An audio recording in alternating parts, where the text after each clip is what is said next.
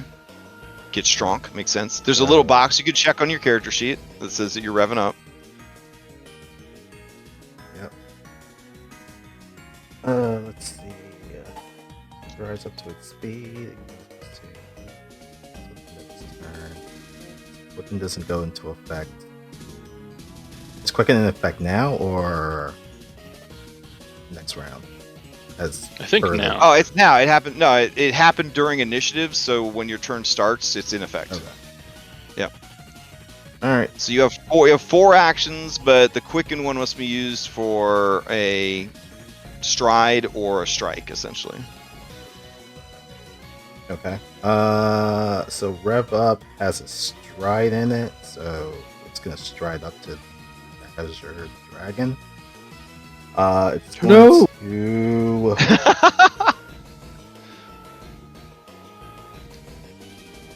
yeah, fuck it, why not? It's gonna do its blade for another action.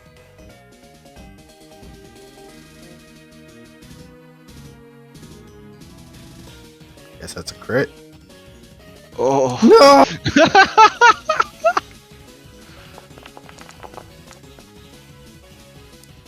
You, 42 points. use Harden! Use Harden! Did you guys send me Beyblades pictures last week? 'Cause I am not seeing them. No. Oh, okay.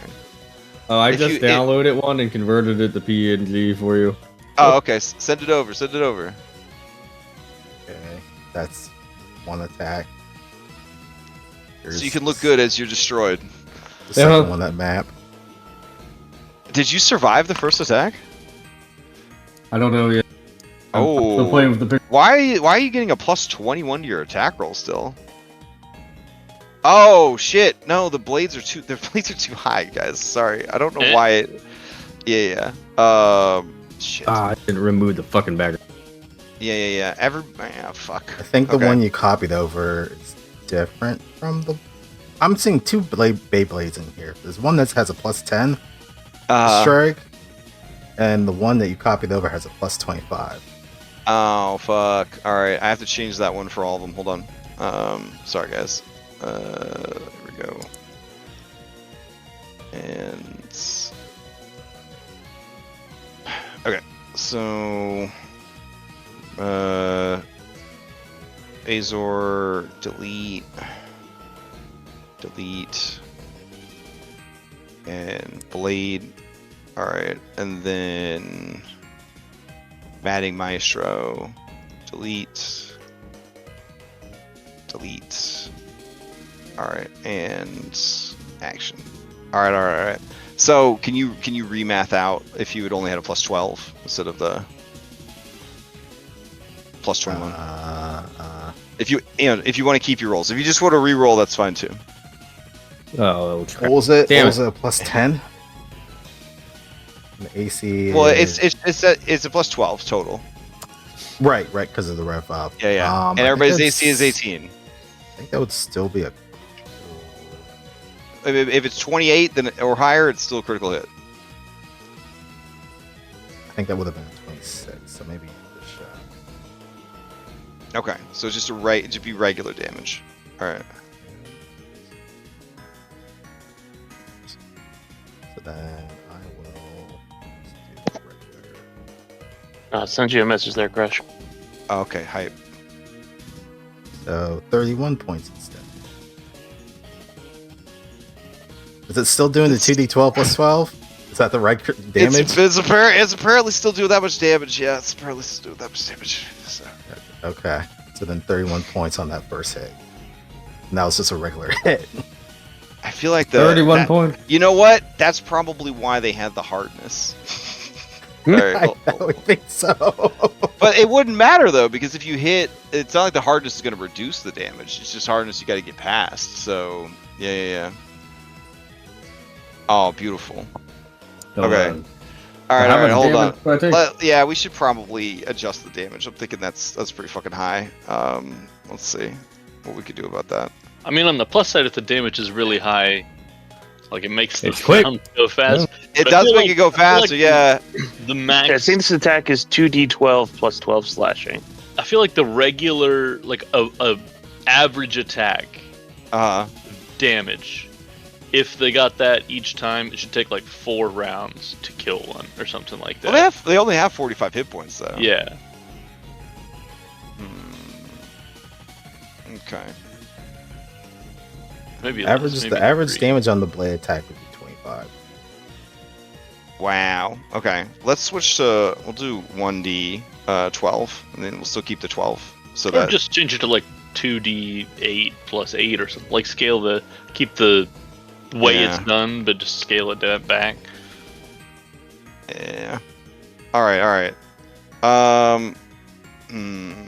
For now, we'll do the 1d12 plus 12. So there's some big variance, but there's also every time you hit, you are making a big impact. All right. So Feel like I'm continue. I feel like I'm being nerfed. As it's happening, like in as real it's time, happening. yeah. Some bullshit. Listen. You know, I couldn't find a supplement for Beyblades. Okay, I'll try my best. All right. 24 damage. Holy shit! Nice. Stop trying to nerf me. Take So this. what I'm thinking is when Lex rolls the highest number. No, I'm just kidding. Keep going. All right. Is the That- damage number, is the battle damage actually showing up for anyone else? They can chat like it used to? I see where I was hit, Mhm. and then I see 31 points of damage, and that's all I see. If you Yeah, I'm not seeing scroll any of that. further, Yeah, like if I scroll down, there's Seeing nothing. it. That's probably out of sync. Probably. So. Okay. Yeah, I'm seeing the damage. There was initially 42. Now there's 31. Now there's 24. Alright, for reals this time. I sent you the Okay. Beyblade that's about to be destroyed. All right. all right. That was the first. I'm loaded back in. Could you deduct my Beyblade? Yeah, sure. Azer Thank you. Dragon, you just took so much damage. Let's see. Oh, add an extra 2 on that because I didn't add the rev up damage. So it would Oh, be 26. So it didn't add automatically by having the box checked? No, I was using the other sheet because I wasn't sure when you were Oh, changing okay. over I all got the you. other ones. I got you. Okay. Yeah. So All right, so 26 it's total. 26 damage. Damn, bro. All right. All right. Oh, there So we- first action rev up that had a stride in it. Second You are one, bloodied for the first attack. No. That was an actual attack. Okay, so third action, this will be a map.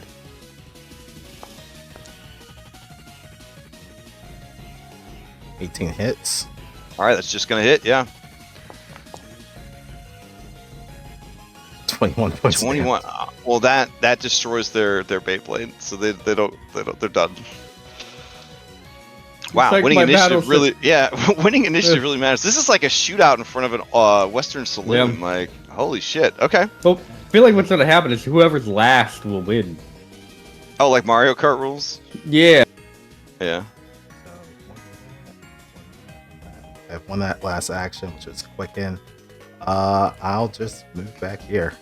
That'll be it. Oh wow. Okay. Beyblades are dumb anyway.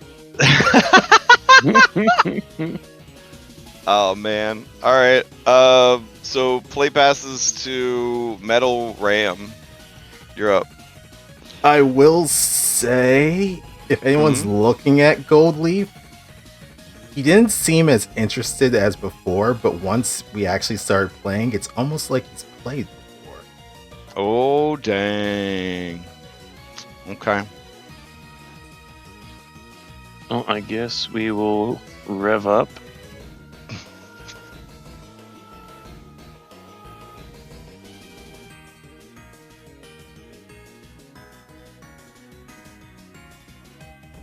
These are some pretty cool Beyblades that are being sent over.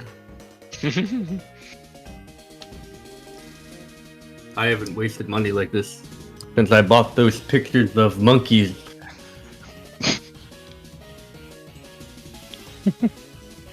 Alright, and Let's do a strike. Let's see.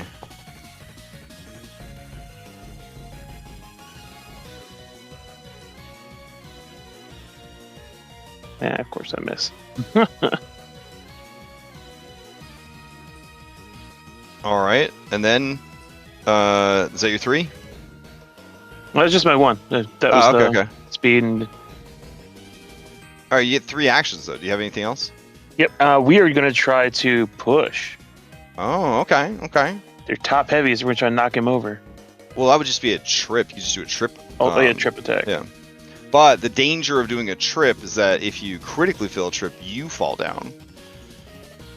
Yep. Gotta do what we gotta do. Taking the risk.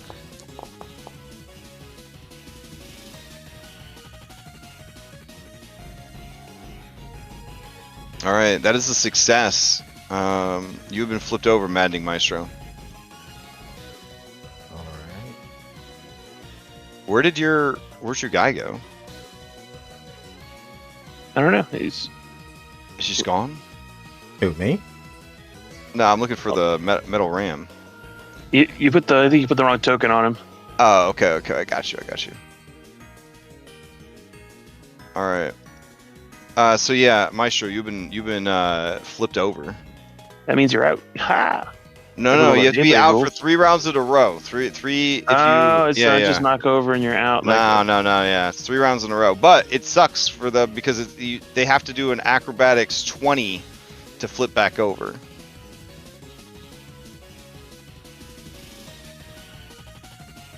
And then our last action will go back. Okay. All right. Yeah, I got Azure Dragon's token. That's why. Oh, all right. I think we are definitely out of sync because I don't even see you. So, all right, I'll refresh my page. Okay, who's next in initiative? Me. All right.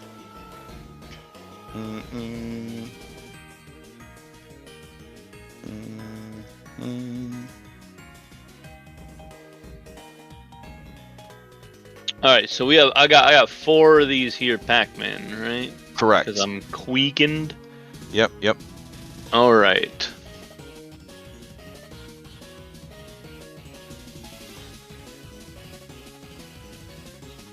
Maybe my computer's the one going out of sync with everything. I don't know.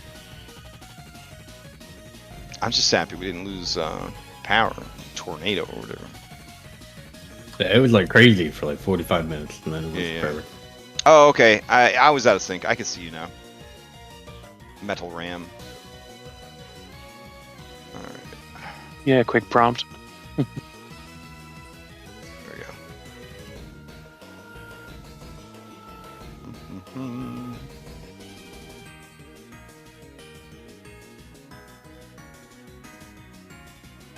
All right, I am going to do trample.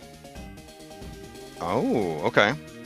So I can move up to double my speed. So I'm gonna go here and go through where Cloudhoof is.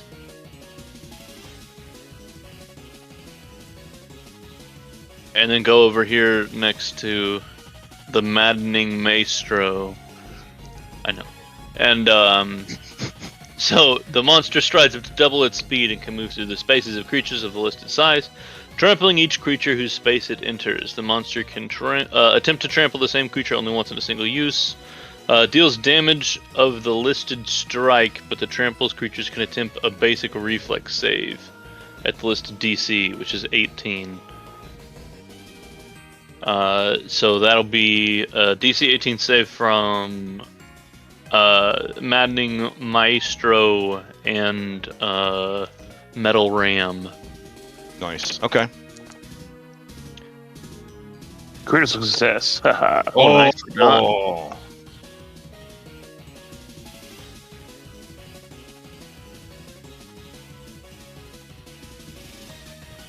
Wait, you have to enter my space, don't you?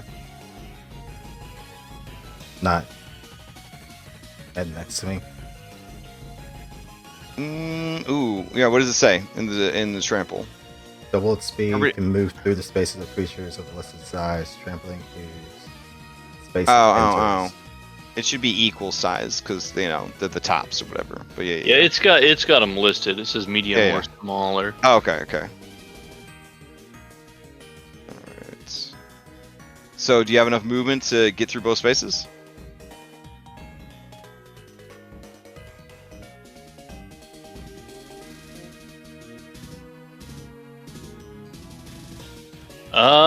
I guess not. I guess I would just end on the. Ooh, I can't end in the same space, I guess. Nah, you have to move through.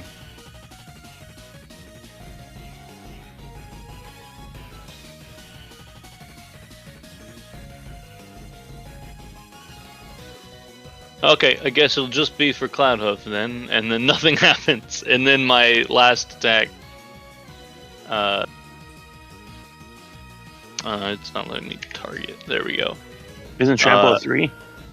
Yeah, trample, he's but he's quickened, so he can he's move got into 4, position. Yeah. Yeah. I apologize. No, that's all good. Is the strike still supposed to be at plus 23? No, I thought I fixed it on everybody. I'm so sorry. Let's see. It's only supposed to be plus 12. Well, plus 10 normally, 12 if you're revved up. Okay, so it's the sec. Okay. If you're revved up, yeah, it would be 12. It's normally going to be a plus 10. Okay, it said the strike one, so that'd be. What are you going to use the played one? Man, I'm so sorry. Oh yeah, no, the strike one. Okay, the strike one was what the trample would have been. That was what that mean, because it talks about that in the. Yeah. It's the same damage as that, so it would be a D12 plus 12.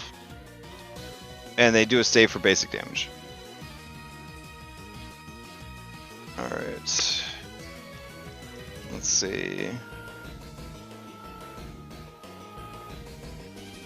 So it would just be this blade right here, and then I'll get rid of your other ones.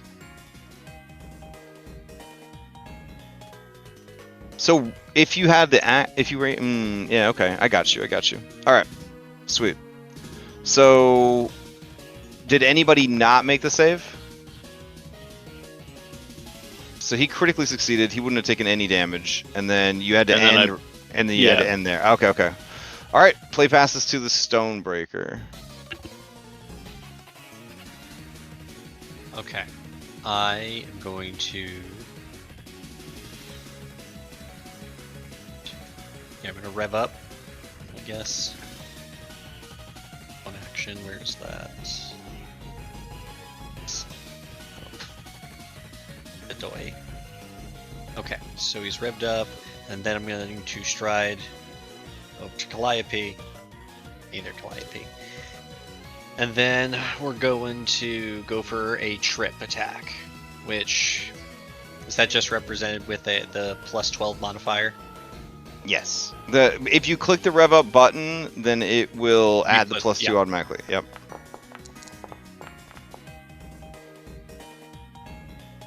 I should have targeted them. I don't know if a 19 would. It passes their armor. Yeah, class. it does. Yep, that's going to be a hit. Alright, then they're tripped. Is that what you're going for? Is the trip? Yeah, that was a trip. Oh, okay. Oh, wait. Trip is not against armor class. It's against, Oh. Isn't it against the reflex on a trip? Damn it. Alright, hold on. This is why they target, but also why we should just learn the rules. Hold on. PF2. Okay, so the trip action, it is against the target's reflex DC, so it is a 22 you're trying to hit. So their reflex is better than their armor. Okay, but I didn't critically fail it. Right. And then I'll go for a map attack, I guess, after that. Okay. Going to target this time, because we learned our lesson. It's not targeting. Oh, seems targeted.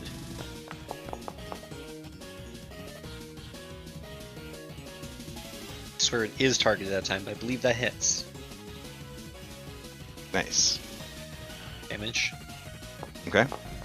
And you did that with map, right? Because the... Yes. Okay.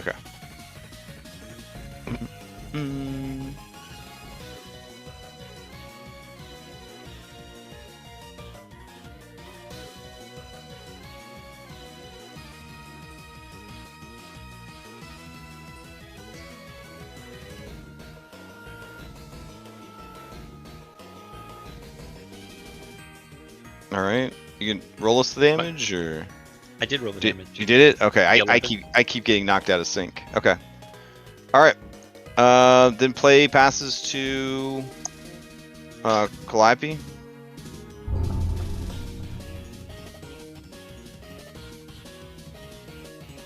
All right, I can do this. Okay. Okay, I have a friend right next to me. Okay. So I should be able to use trample, right? And then I should be able to hit Stonebreaker and then come over here and hit Songbow, not Songbow. And then I can't see whose Beyblade is still left over there. Oh, Azer Dragon is out. He's dead. You want me to, yeah, we'll just pull his top out. A referee will pull his top out. There we go.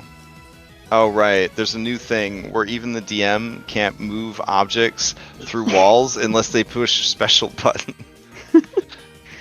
Just always improving, always innovating.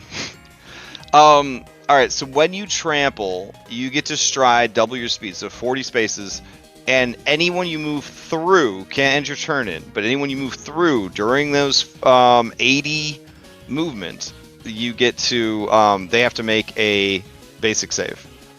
Yeah, so I can totally hit Stonebreaker and then come back over here to Songbow. 5, 10, 15, Yeah. 20, 25, 30, 35, 40, 45, 50, 55, and then where you want, wherever you want to go from there. You could try to make it all the way to, 60, 65, 70.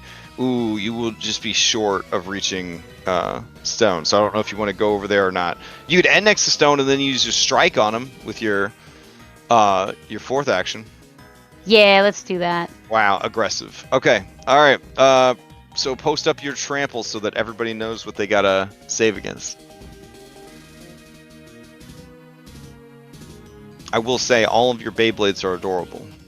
Wait, how come Goldleaf didn't send over a special Beyblade? I'm looking, sir. Oh, okay. Give me a second. Oh, my bad. All right, let's see. All right, that's a success. So Stonebreaker. Yeah, you'll take half the damage.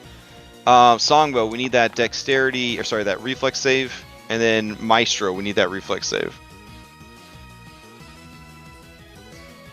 The fact that there is a chance for them to critically fail, and you get to target 3 people when they're grouped up like that, that's pretty good.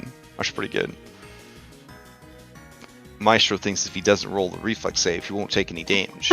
Damn, bro. What is this? DC? What's this, 18? It's in chat, 18, yeah.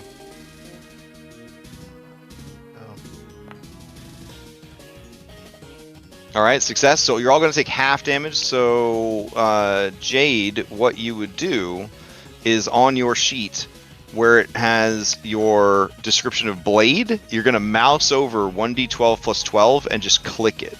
And then it'll just send the damage to chat. So under attacks, it'll have blade, and then you just mouse over the actual damage part and click it, and it'll send just the damage to chat. I think I did that right. It did, yeah. So then they can apply half damage to themselves.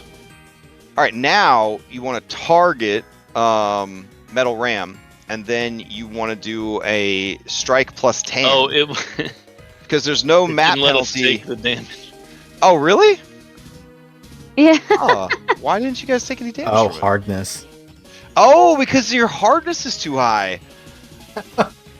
Hardness 10. If we're taking half, that's what, 8? Shit. All right. Okay. That kind of diminishes like how good trample is, though. I thought I had gotten rid of hardness and everything, but it's back. Okay, cool. Let me remove the hardness then. Maybe Yeah. we'll drop it to like 5 or something. I don't know. We'll drop it to 5. We'll make it like inconsequential damage. Okay. All right. Let's see. All right, then just manually apply. Half would be 8. So yeah, you guys just apply 8 damage to yourselves, and then I'll clean up that. All right, sweet. All right, and then how'd the strike turn out? Roll to hit. 17 is going to be 1 shy of his armor class of 18. Okay, so that finishes the round, and there's still Beyblades on the field. very sorry for you know, those who I didn't still make have it. a fourth Pac-Man. Oh yeah, okay. Wait, no, Um, you did three to trample, and then one you did a strike, right? I haven't done that strike yet. Okay, yeah, go for it. That was 17 damage. Yeah. So do the strike against Metal Ram. Cool. So my question was, since is trample technically a strike, so then I do It is the not next strike. It is not an attack. It wouldn't actually impact Your map. your map. Okay, cool. So just regular strike. Yep, it's at +10. Yep. Cool. Oh shit. All right. Ooh, that is one shy of a critical hit. Okay. So give damage to the Metal Ram.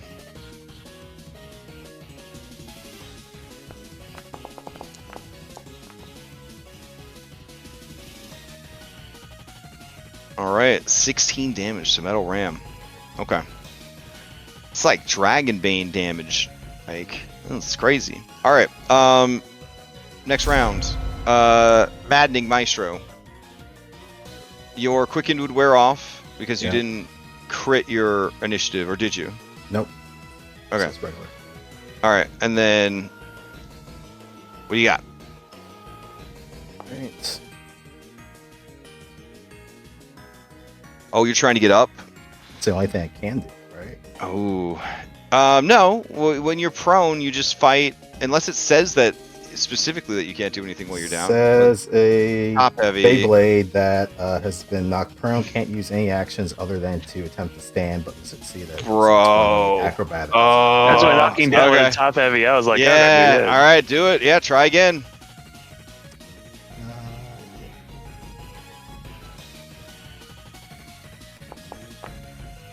Oh. All right, you up.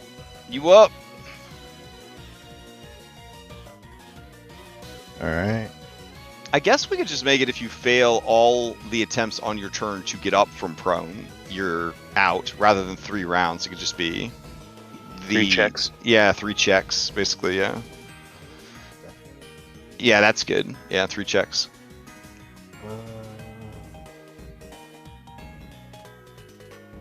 Essentially, you lose your momentum and just stop spinning. Yeah. Just wobble and then out. Honestly, It's better than this poor Beyblade that just got broken. Dude just bought it.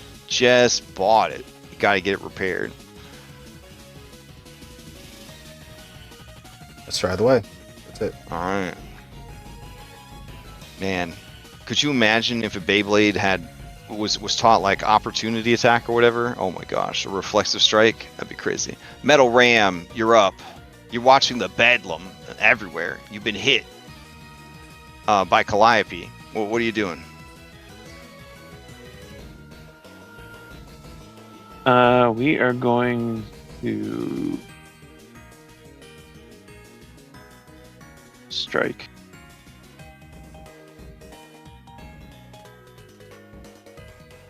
Because I have to move if I rev up, right? Does it say that? Under rev up? You can stride, but I don't think I have. No, it's part of it. Yeah, it says you stride up to your speed. So up to means you could go 0 if you wanted to. Okay. So Yeah, I'll so rev you're up just then. spinning extra fast in place. I've been watching some Beyblade videos. This is exactly how it goes down. We're really capturing what's happening inside a Beyblade arena.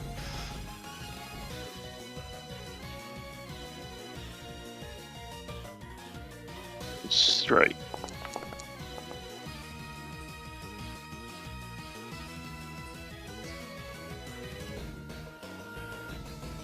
Oh, that is going to miss by 2. You attacking with map? Yep. All right, map's going to hit.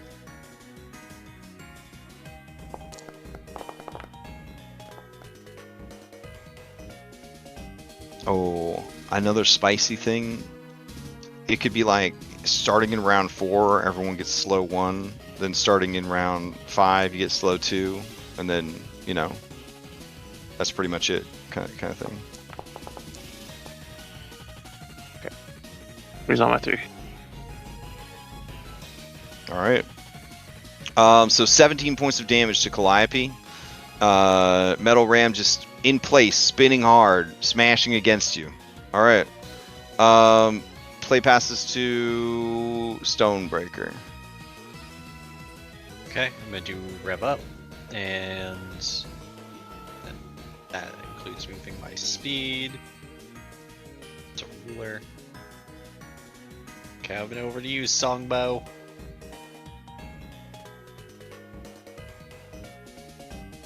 And then we're gonna go for a trip.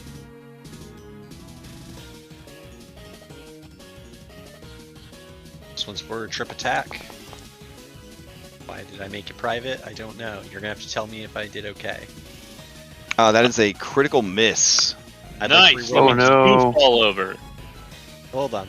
I can. we have hero points. Oh, dang. Okay. Whoa! So not only you flipped, but you would take 1d6 damage from being flipped. There's a little damage button there. You should be able to. It's still private for me. Is it? Oh, okay. It's still private for me too, and I have it put on. All right. There you go. So I went to a critical hit. Yeah. Okay. But were you doing a you're doing a trip, right? Or are you just doing an attack roll? Oh yes, this was a trip attack. So Okay. Well, if it was a trip, so you should really be using the action dashboard for your trips, because an attack roll is not gonna, I guess, is gonna target their AC, and again, you're targeting their reflex is 22, so it's not a critical, but you do trip them. do we use basic action macro for? Yeah, this? basic action. Okay. Yeah, basic action Okay. macro trip. Yeah. But Just you make would sure you have your trip them. Beyblade selected. Yeah, you would trip them, but it wouldn't be like a critical Right, success. It would be like a 20 something. Yep, that makes sense. All So right. he is prone. Got it.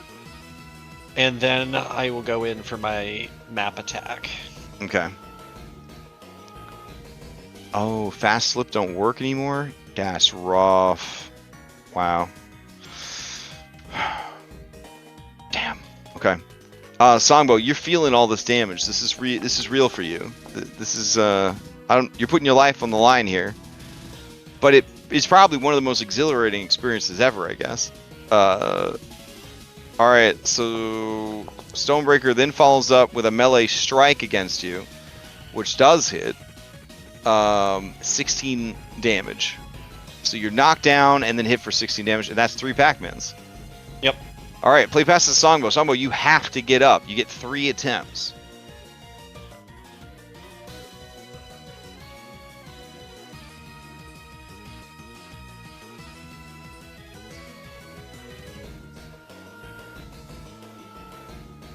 There we go. This is the damage didn't apply the first time. All right. This is athletics or acrobatics, right? Yeah. It's a DC 20 acrobatics. Easy. Hell yeah!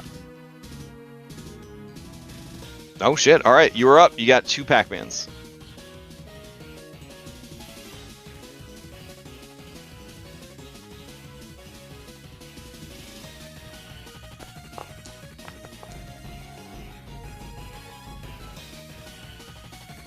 Alright, 25 is going to be a hit.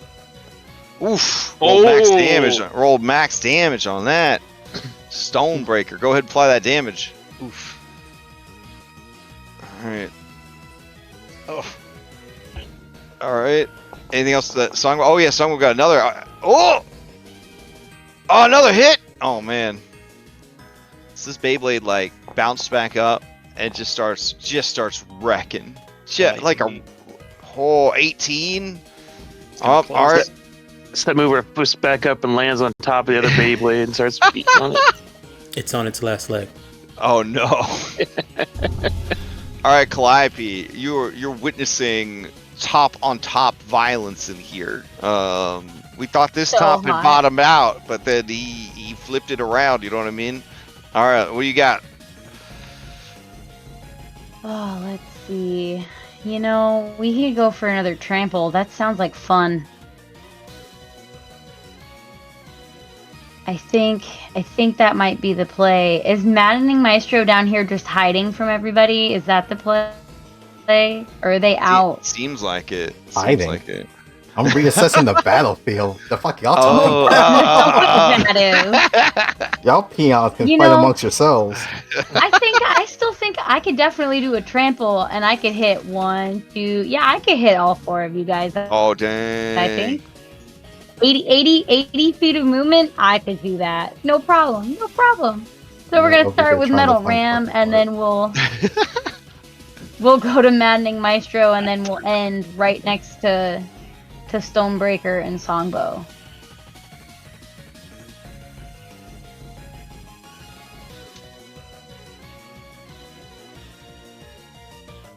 Okay, I was just doing some math in my head, make sure that Yeah, made sure. sense. Okay, so that'd be a trample. Well, remember, you got to go through them to. You can't just land beside them. You actually have to go through them to You have to get the trample pass through effect. their space. Oh, so I have to. Okay. So then, yeah, I could still go through them both, and I'll just end behind them. Okay, that'll still get 1, me where I 2, need to 3, be. 4, 5, 6, 7, 8. Oh yeah, you plenty of speed. And you're still quickened this round because it's only the second round, and you critically ripped your Beyblade. Oh, trust. I know. Yeah. All right, so they all make the save, but now they'll take half of the damage. So just like last round, you'll click on the damage and then. You got Songbow. You wanna? I smacked into you, bud. See, that feels good. That that somebody failed. That feels good to me. Wow, so you're gonna take full damage, Songbow. Real damage to your real body. All right. So that's 18 damage, and then everyone else would have that damage. Oh shoot! I didn't give myself. Yeah, if you made the save, you'd only take half the damage. Jade feels slightly bad about potentially actually killing Songbow, and then we'll just focus her last attack on Stonebreaker. Naturally. I think I might have actually just died though. Hold on. Yeah, no, I didn't make that. Okay. Oh, My hardness is still 10, so it wasn't taking the damage. all right.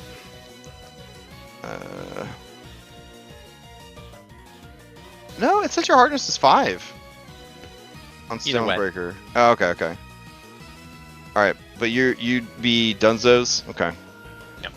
All right, your top breaks in half. All right, we're just gonna have to hit Songbow then. Damn. All right. Fucking bring it. I mean, he won't die. He'll just make death saves. Alright, so my question is, if this is hitting my actual for real body, I'm do re-rolling I that. use my actual for real hit points? What I think we're gonna do is you just turn back into your normal form, like unconscious maybe. Like So they have 45 hit points. Songbow at the moment actually has 46. So I feel like Okay, it's yeah, sure, yeah. Point left. So, can we could I use a hero point yeah, to go re-roll? for it. Someone's already Okay. used one. Yeah. Because if I right-click on the roll that I just did, it doesn't give me the option to use a hero point because it's not Jade, it's Calliope. So do we just mental math whatever I roll then? You could just right click and say re-roll and keep the new result, and then go to Jade's character sheet and remove a hero point. Cool. Yep. Oh damn. All right. So that's a hit, but not a critical hit. Let's see some damage.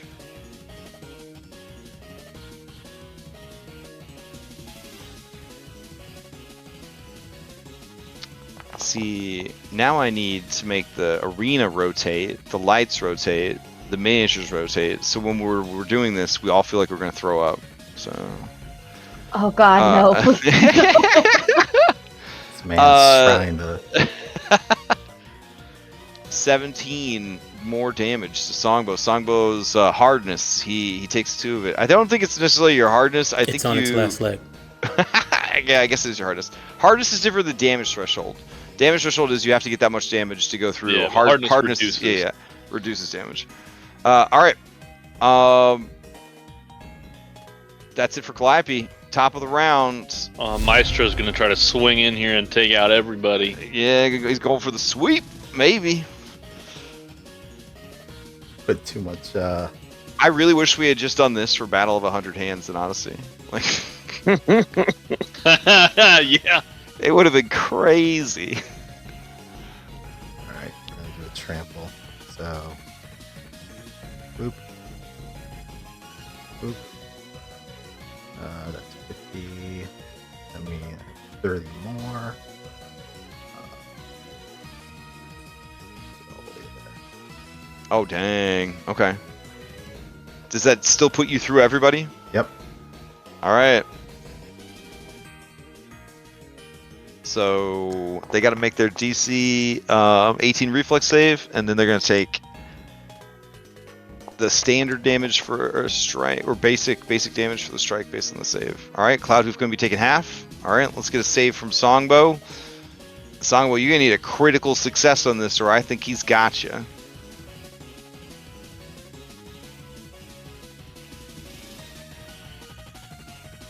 And then Calliope.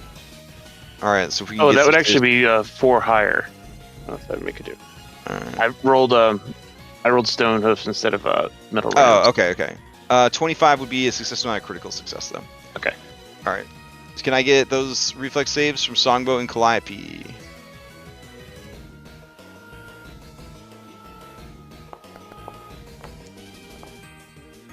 Oh.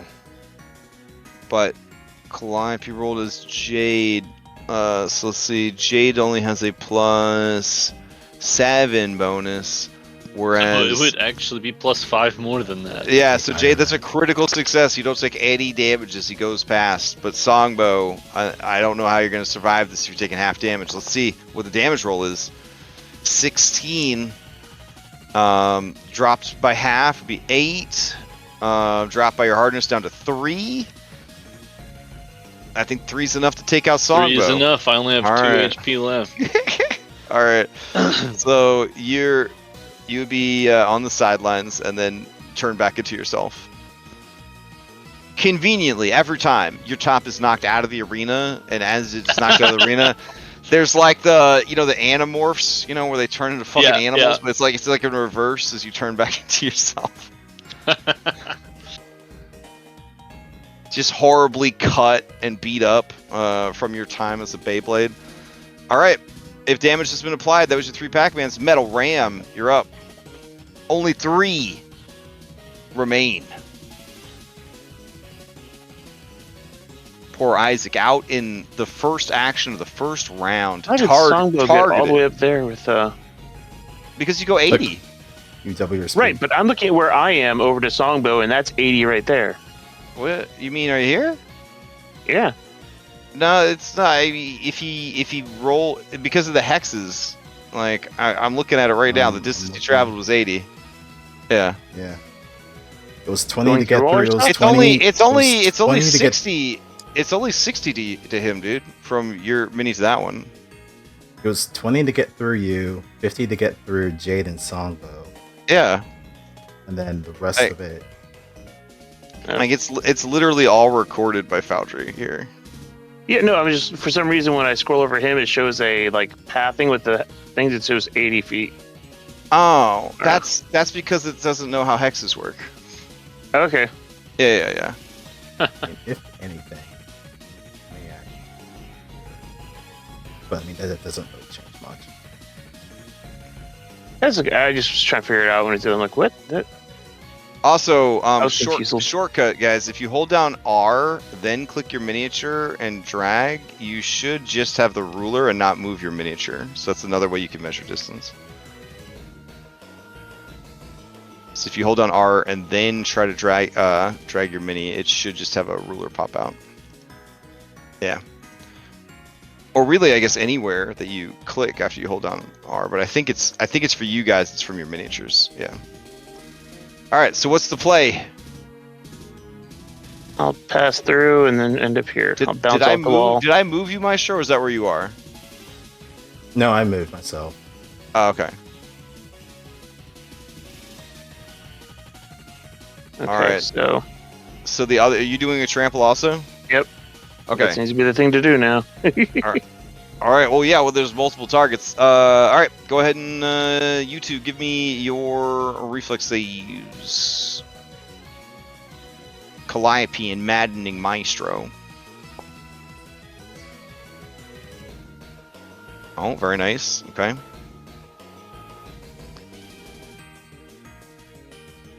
Calliope. All right. That's success. So then you're gonna hit your damage button. They're gonna take half the damage.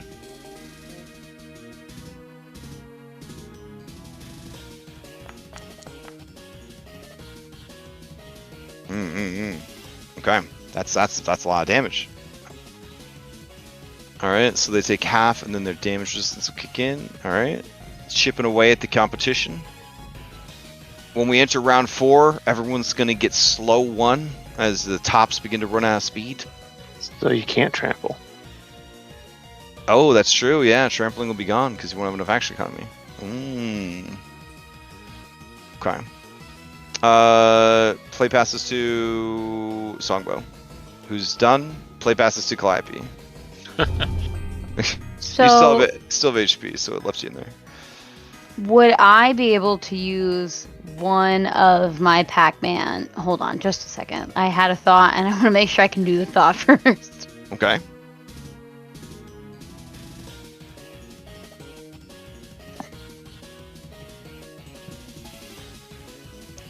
Yeah, Lay on Hands is just one Pac-Man. Can I use one of my Pac-Mans as Jade to cast Lay on Hands on Songbow? On Songbow, yes. Yeah. I was like, is she gonna reach into the arena and try to heal her Beyblade? Yeah, you could definitely heal Songbow.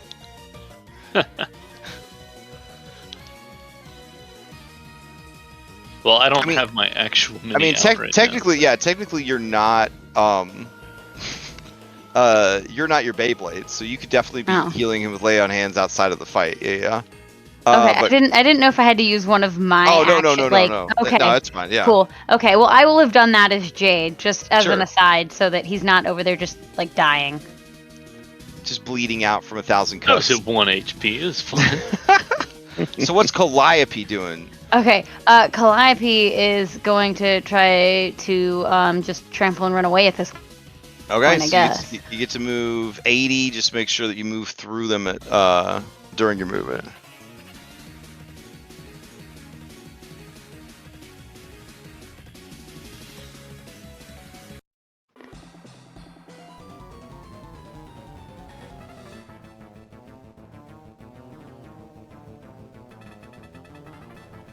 And with this hacks, it's probably easier to move in like increments.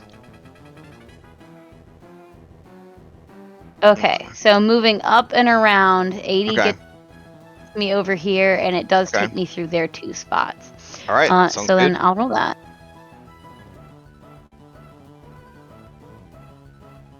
Also, the nice mod that lets us like right click to leave behind waypoints on our mouse, that doesn't work anymore either. So.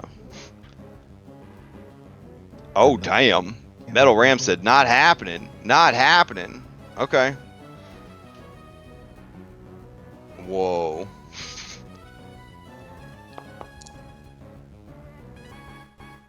I'm gonna roll that.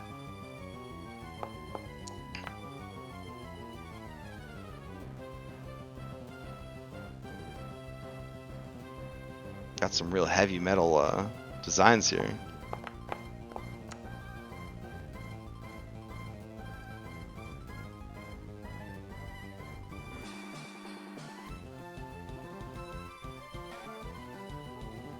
All right, so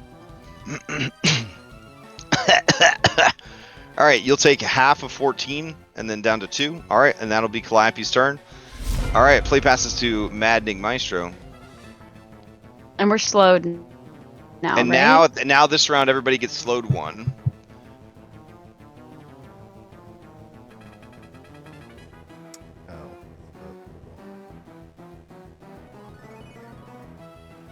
So slowed lose a Pac-Man or slowed lose some movement? you lose a Pac-Man at the beginning of your turn. Okay.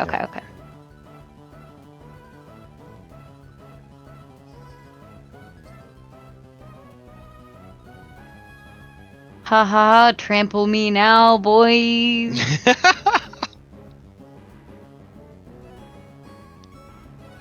All right. First action, rev up. Second action, striking at cloud here. Rolling that. Ooh. Got nothing. That's 2 actions. Done. Damn. All right. Play fast as a metal ram. Rev up and Just strike like what? back. It's true.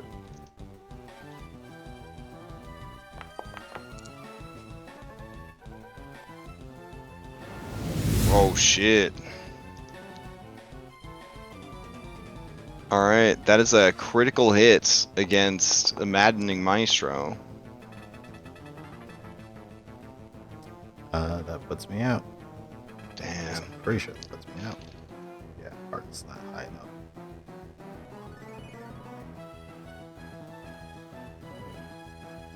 But that's my 2. All right.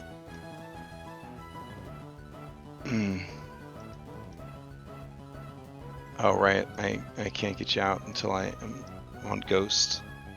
There we go. All right, that's your 2. It's just the captain, and then and the pilot left. All right. Calliope, 2 Pac-Mans. Everything's slowing down. Everything's slowing down.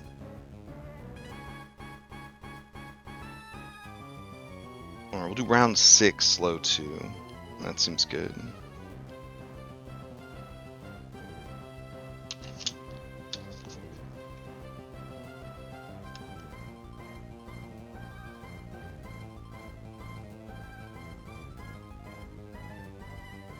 Man, I'm mathing it out, but I don't think I can get to him and hit him. Right? So what happens in a Beyblade match if there's 2 left? You scored points for killing the other guys, right? So you're getting points so far. So Isaac got taken out by Gold leaf. Gold Also leaf. took out Songbow. Oh, was a cheap shot. dang. All right. So that means who took out Stonebreaker? I think that was Jade. Jade. Jade. Okay, and then Metal Ram has not taken out. Okay. Oh, it took out Gold Leaf. So it's 1-1. So it's going to be a tie here unless one of you can flip or destroy the other. It could at that point become an endurance thing where you got after a certain turn we got to do a check, see if you keep momentum up. Oh, keep your momentum up. Yeah, you know, that sounds kind of like me, because at this point of the game, I'm kind of a little bitch and I just want to run away. Okay, you know what we're gonna do? We'll do... That's a great idea, dude. So round 6, slow 2 kicks in, and then from round 6 7. round 6 on, at the end of your turn, you got to make a reflex save to see if you could keep spinning. Love that. Can we hold actions as Beyblades? I would assume you can. Yeah. Okay, I'm gonna move to here. And that's my turn. Oh, okay.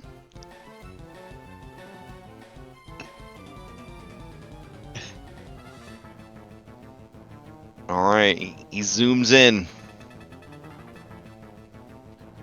I do like the implication here that Beyblades in real life have minds, and they are doing this with strategy, and they're not just randomly bouncing around inside a plastic tub. More like RC car. Oh, forgot the target. My thought here was if I can make him move to me and then attack me, then I can hit him twice on my turn. I mean, you could if you survived the. Yeah, I know. Yeah, you're baiting him out. You're baiting him out, but it looks like a 20's going to hit. Let's see that damage. Oof. Ooh. That was big. That's big damage. D12 Nah, we'll is be definitely okay. the We'll be right okay. damage for these guys. Still alive, baby. Survived by the hardness. All right, is that it? That's it for you, Metalman, right? Your 2 actions. Yep. All right. Calliope, 2 actions. See, I feel like it's not worth it to rev up to get the +2 circumstance bonus. I feel like I should just strike twice. Well, if it's also to hit, that gives you a chance for a critical hit. It's true. And remember, hardness only applies once, so a critical hit's going to hit a lot harder than 2 regular hits. In theory. Yeah, but is that likely to happen? Plus, your second attack's going to be a map, whereas you could just make 1 attack with a +2, has a better chance for a crit. It's tough. It's tough to decide how you're going to do It's it. a tough It call. is. Or That's It extra is. damage. Or you could try to flip him over. Maybe he just won't be able to flip himself back up. Nah, that's too wimpy. I can't do that. I can't do that. Okay. All right. All right, I think we'll rev up, and there's a button at the top that I can click, isn't there? Yeah. The checkbox. Toggle the rev. Okay. All right. Rev also lets you first move half too, man so if you rev wanted to up. meet position yourself. Nah, I'm Okay. good. I'm good. All right. I'm comfy. All right, let's see. Oh, damn. All right, it's a I'm hit. gonna re-roll that. Oh, re-roll okay. All right, go for it.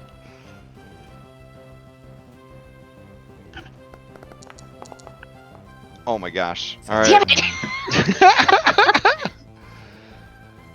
All right. And then damage.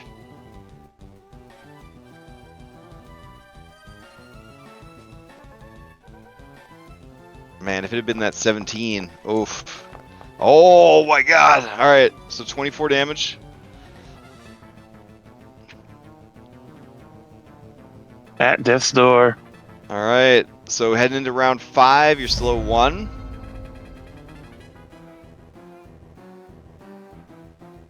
Well, Alright. Rev it's a up. hard-fought battle, but It's really not making RNG it out now. of this. It's really RNG now. Let's see. Are you gonna do a rev up and try to smash? You doing two Oh attacks? yeah. Holy shit! Okay. All right. Oh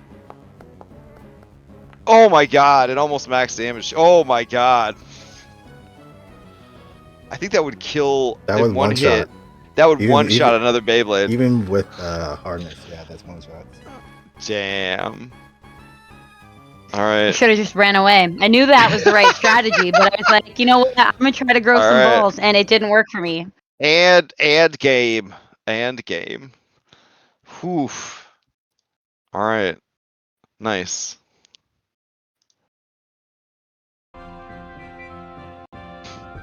Okay. Everyone who is watching, and you guys look around, and a large crowd has gathered to watch you guys have a street battle of Beyblades.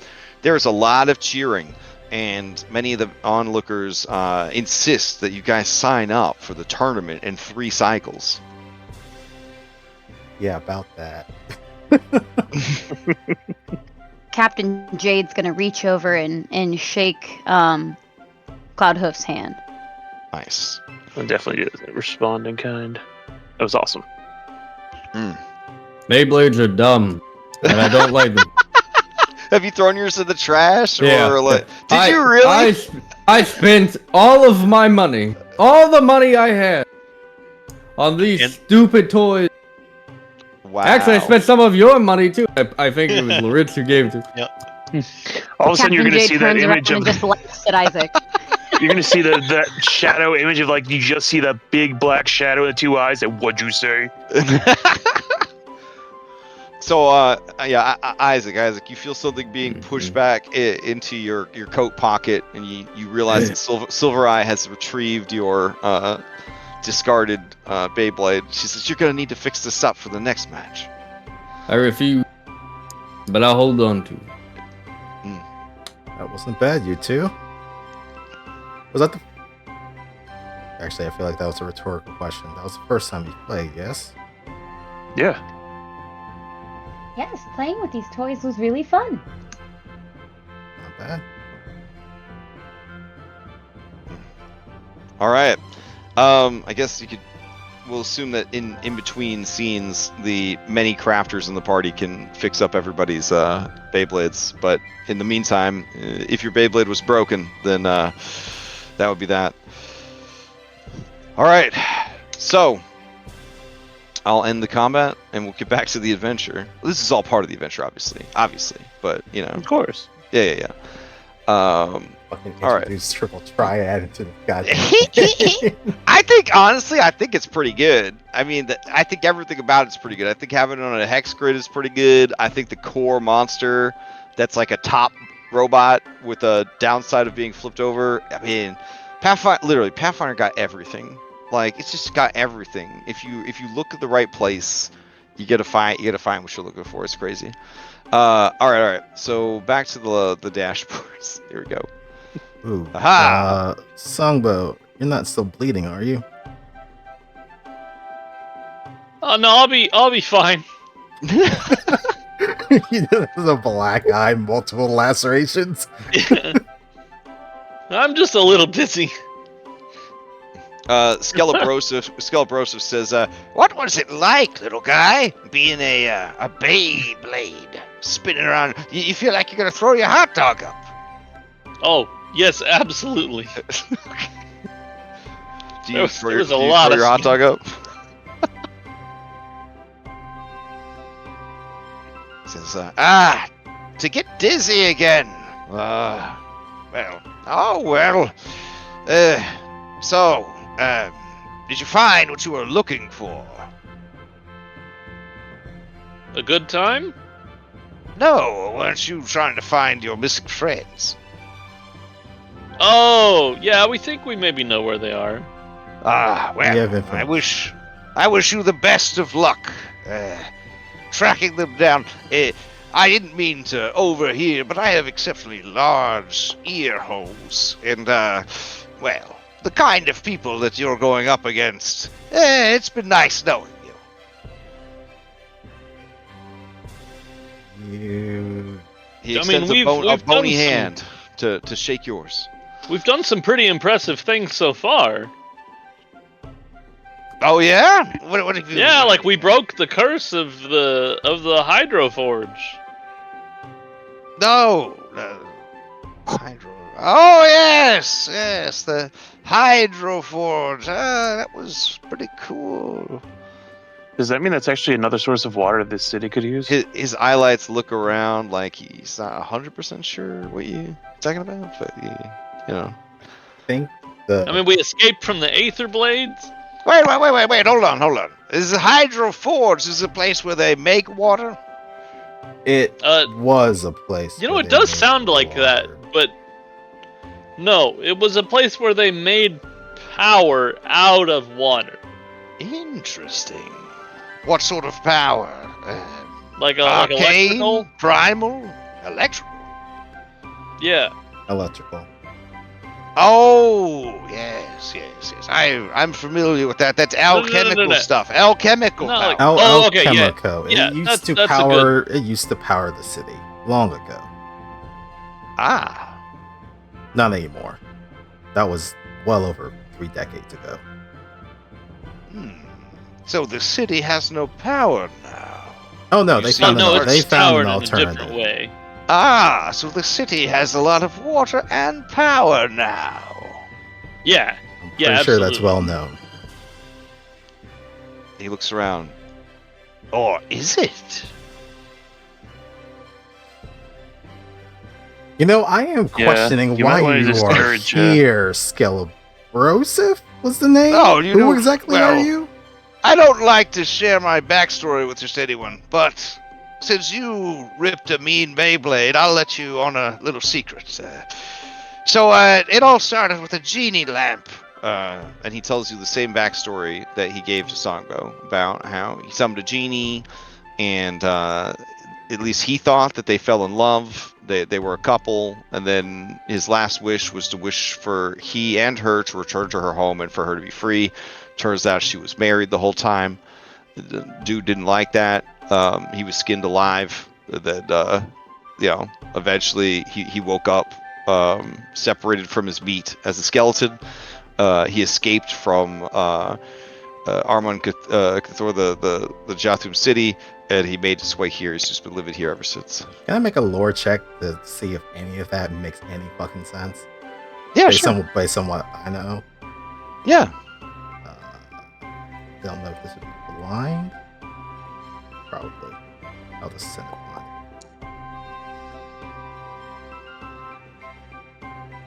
blind. Yeah. So I'm so used to the buttons being in a different place. Psychic damage constantly. I mean, if you're just rolling that lore, that particular lore, you know that they are a people who are very adventurous, romantically and sexually. But when they are jealous, it is the most deadly and dangerous jealousy. Okay. You also know that it is possible for genies to be enslaved. The most traditional thing is to trap them in a bottle, a lamp, some kind of container. Yeah. And that they will do anything to get their freedom.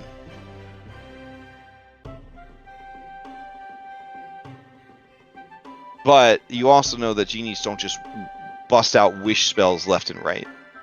It's more like they're like a Mr. Meeseek situation, you know, like they have to try their best to fulfill the wish within their limited abilities. So it's a rough time for everybody sometimes. Like if you ask them to cook you dinner and they don't know how to cook, I mean it's a whole thing. So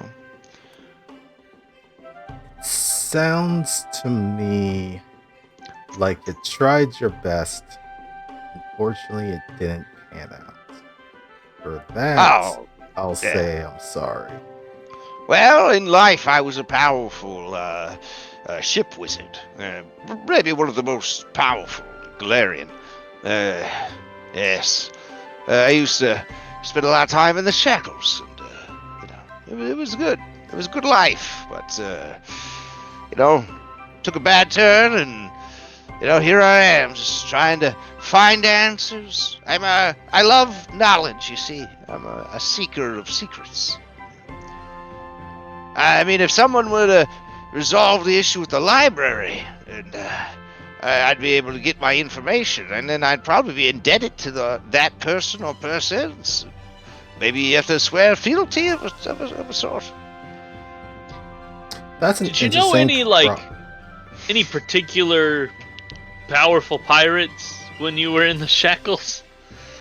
Oh, who didn't I know? Man, there was Bonnie Blossoms, and then there was Teddy Toothsome. He just starts listing off just random pirates. They all sound very cool. Anybody that two of us players would know? I feel like eventually he'd work his way down the list. It might come to one or two people that you guys would know, but he definitely doesn't have any. He doesn't have any outside the top 15. Yeah, you're definitely not in the first 20. No one you recognize is in the first 20 people that he lists. Because he was saving the best for last. Okay. Oh, in truth, I mean, the Bumbling Bosom didn't interact with a whole lot of other pirates. I mean, took over though. Not until the end. not till the end. Yeah. This guy might have already been gone by then. Yeah, that's fair. You said you used to be a deck wizard, right? A ship wizard, yes. Ship wizard, deck wizard, same thing. Well, no, I mean, a deck wizard is in charge of keeping the deck clean. Scrubbing the barnacles. Mending spells. Ship wizard. The ship wizard's in charge of the whole thing. A deck wizard would be like my apprentice. Right. Okay. Interesting clarification. How about a opposing proposal? You say you're seeking knowledge, yes? And this whole crawling tomes thing, from the sound of it, is infested with ghosts and ghoulies? Yes. We were on our way to talk to the Spirit Smashers, but things got complicated, and then they're out of town, I've heard, or something like that. What if we were to help you if you help us? You have such large ear holes, so it sounds like you've been listening in on our conversations. We have some compatriots who have been taken from us. If you assist us in their retrieval, we can assist you in getting into the crawling tomes. Oof. Oh, but Goldleaf, there was no way I wasn't gonna want to go to that library either way. Yeah, see, Yeah, the boy but- needs his education. Well, I mean, the crawling tomes isn't going to be leaving the skull anytime this millennia. Can't say the same for our compatriots. I see. Yes. All right. Let me think about it. He keeps looking over at you guys. What are your thoughts, Captain? Do you think this individual would be useful to us?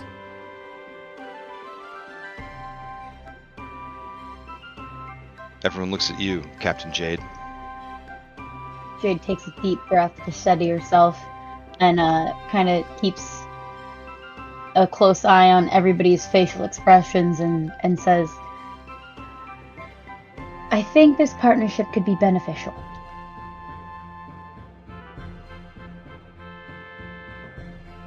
And she keeps eyeballing everybody to see if she's saying the right thing. Songo looks happy. Goldleaf will give you a nod. I'll shrug. Lord looks upset, but like that's nothing new. He always looks upset. Okay. Silver Eye says, I mean, we're down crew members. If he's terrible, we'll just throw him over the side. Exactly. Well, I mean, I don't know if I'd go that far, but I do agree that we're down crew. And I do believe that this relationship, as I said, could be beneficial. I say if we're all in agreement, if everybody says aye, we push forward and we welcome Sir Mr. Friend Skelebrosive?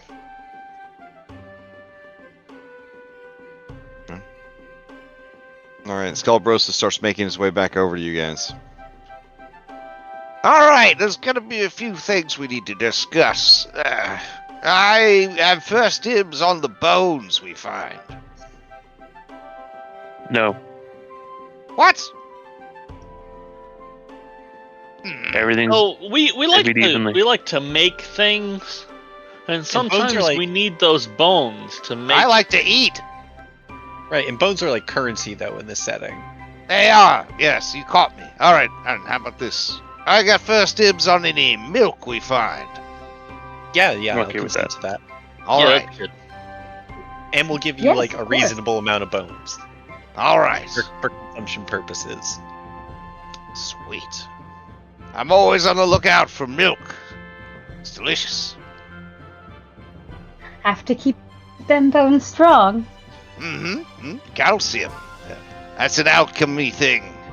He looks. You know, I'm not used up- sure what they mean, but I've heard that there's some milkers on our ship sometimes. Really? Like Yeah. canisters you keep your milk in? Like big old I don't know. I've jugs just full of milk? I've just overheard other people saying it. Oh yeah. Well, you guys, this is great. Tell me about those big milkers you keep on your boat. No.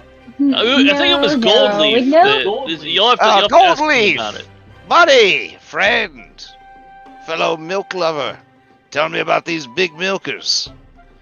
I feel Where you like keep it? Jade face palms How miles much? away. How much milk are we talking about? Like 30 gallons per canister? I mean, I feel like I'm being typecast here.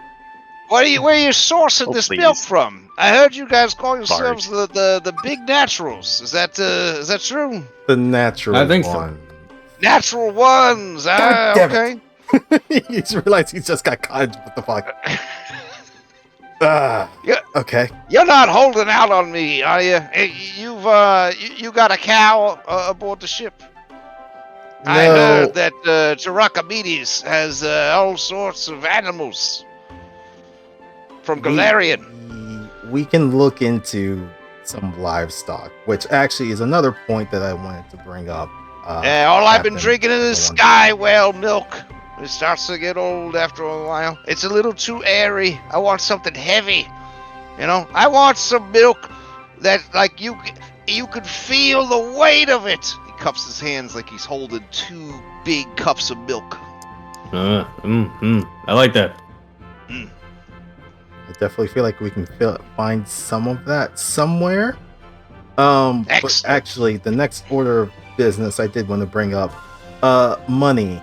I don't know if we have any. Ah, it's all right. I have very limited needs. I feed on milk, bones, and knowledge. I'm so happy All for I you. need is the clothes on my bones. These sweet glasses. I do have to buy fresh candles for my eyeballs. What's gonna- Technically, I don't need them, but, I always thought when I was a human how the skeletons with the eye lights were really cool, but, when I became a skeleton, I didn't have eye lights, so I made my own. That's pretty intimidating, right? You can I actually think so. see with those. Well, we can see out of the hollow socket parts. We don't actually need anything in there, but this does help but then see. but then you put those in. Does it On purpose, yeah. Does it hamper your sight or No. It's behind the invisible viewing lens of magic, I guess. I don't know 100% know how skeletons work. Yeah, I got all sorts of stuff in here. I keep extra things in my bones. I figure if there's no intestines and stuff, I might as well put my own things in there. Makes sense. How does it stay in? How's it stay in? I have little leather straps and tongs, you see. Oh, okay. Would you be okay? You see that he actually has a fanny pack fastened on the inside of his ribcage. I want to make little pouches to line the inside of your entire rib cage. Whoa, all right. I mean, keep in mind my encumbrance, boy. That's a good point. You're an NPC. Do you have the same type of encumbrances? Yes, as us? unfortunately, yeah, absolutely. Oh, that's wild. Yeah, Galarian's a hard place for everyone. So then, what's your strength score? Listen, if I had to, if this was a board game, I have a very average strength for a man with no muscles. +0. Gotcha. I think encumbrance is going to be real rough. Okay. While we're here, we need to pay for the dock fees. We also need to buy some supplies for when we do go to find our friends. So I would suggest we go to the market and sell some things. Yeah, I mean, you guys could definitely do that. We use the unified gold standard, essentially. So you're in-world trading, pieces of bone, rare airship parts that you don't need, things like that. But overall, everything is kind of represented by either, liquid asset monster parts or, just straight up air quotes gold on your character sheets.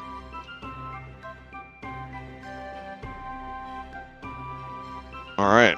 So did you guys already figure out in between sessions what you wanted to buy and sell, or are you doing that now? I was just gonna wholesale sell a bunch of stuff. Okay. From the stash. I don't know if anyone has any objections or anything that they are looking to keep.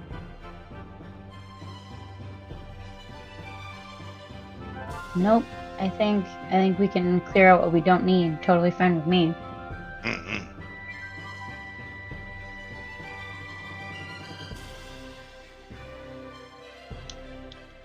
Oh, yeah, I'm going through and putting anything that I have that be sold.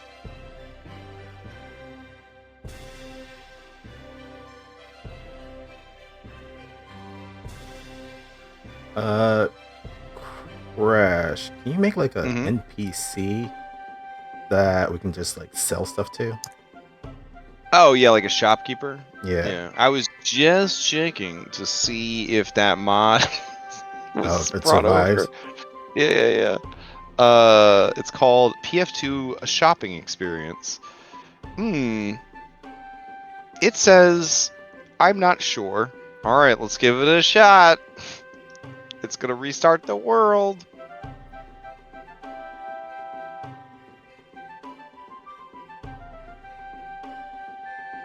The predecessor of this was called Nick's Magic Shops, but the last time he updated it was 2 years, 5 months ago. Hopefully, shopping experience. Or I could just straight up make, if I can't get any of the preloaded ones off this mod, I could just go and I could build one. That's actually a core feature of Foundry Pathfinders. You can just build shops.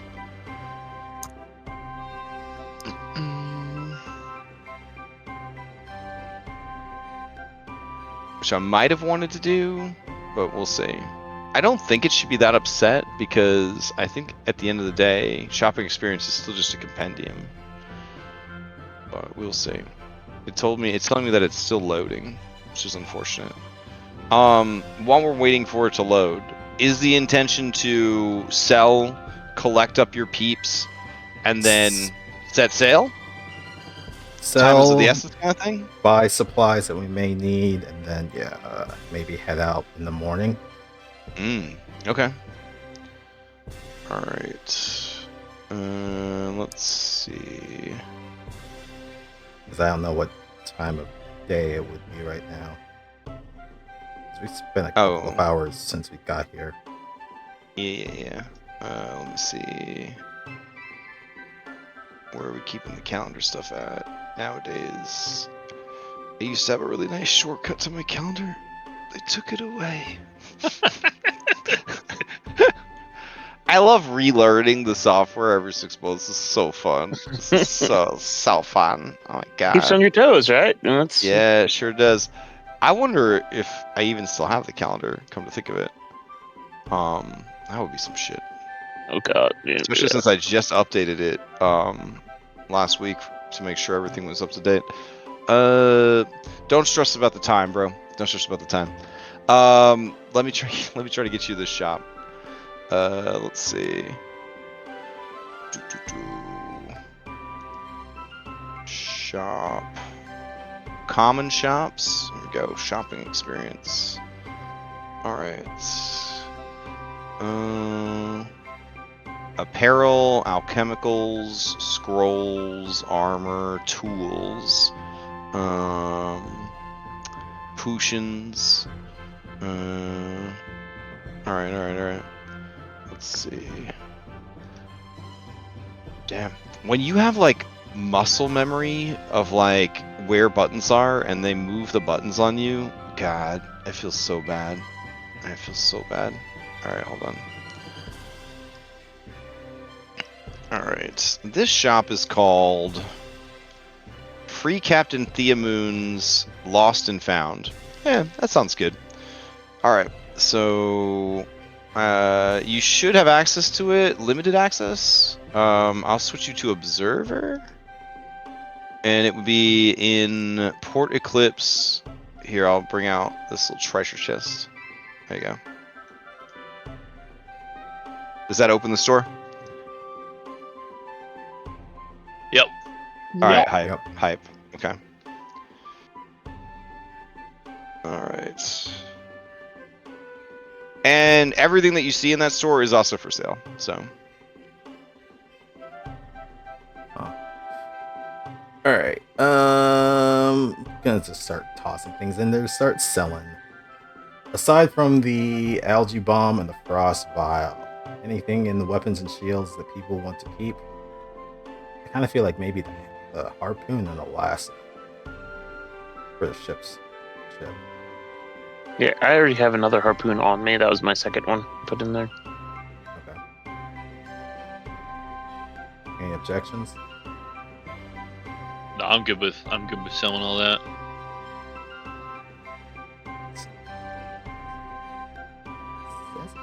Gay. So not sell.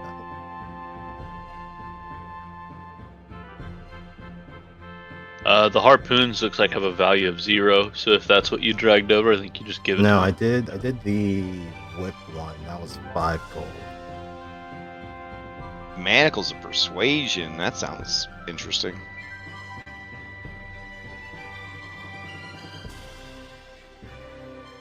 I don't know if it gave us any money back.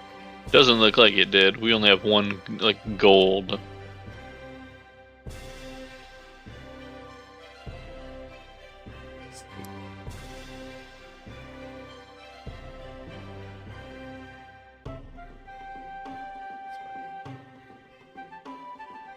Nope, it's just giving items.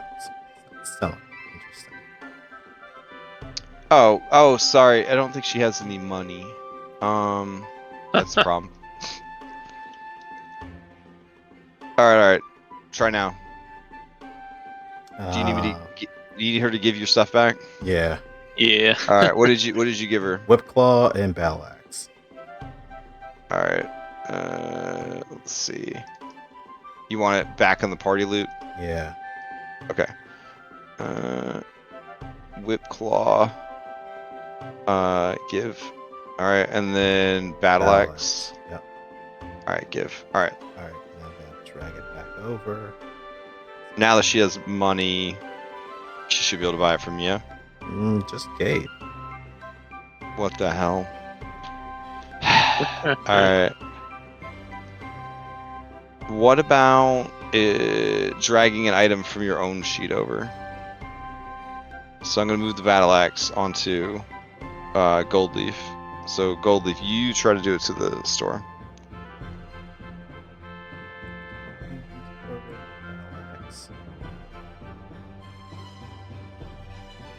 You just gave it to her? Yeah, looks like it. Yeah, it didn't lower her money at all. Yeah, What's and it weird is says when I doing- drag from her to you, it says that she could take your money. But when you dragged from her from you to her, so let me see why that's happening. Man. Okay.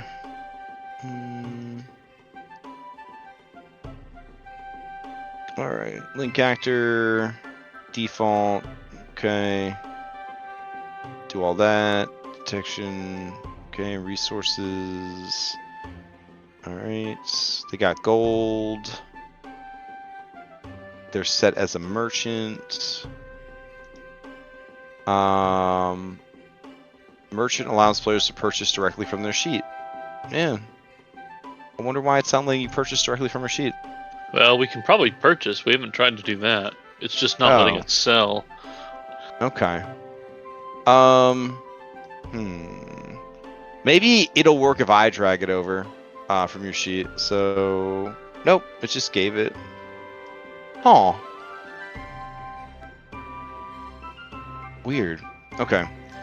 All right. Just let me know what you're trying to. It's half price for everything, so I can Yeah. calculate it Okay.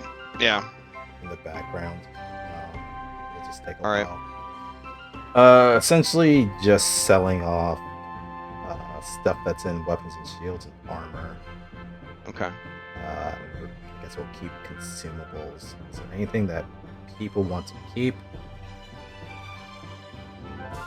Do we need to identify the unusual object? Oh, we did that. There's a couple of them in equipment. Ooh. Yeah. What do you got?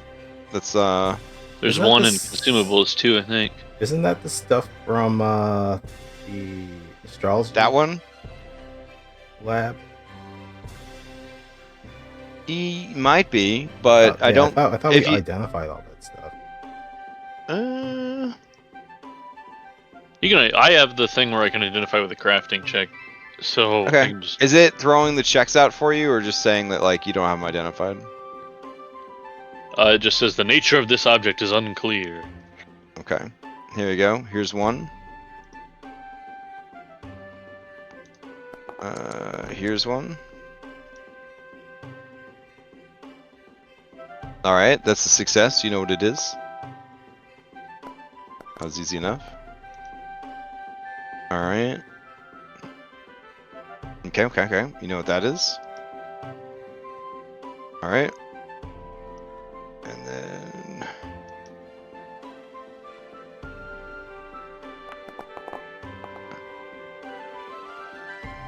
Ooh, yeah, you don't know what that one is.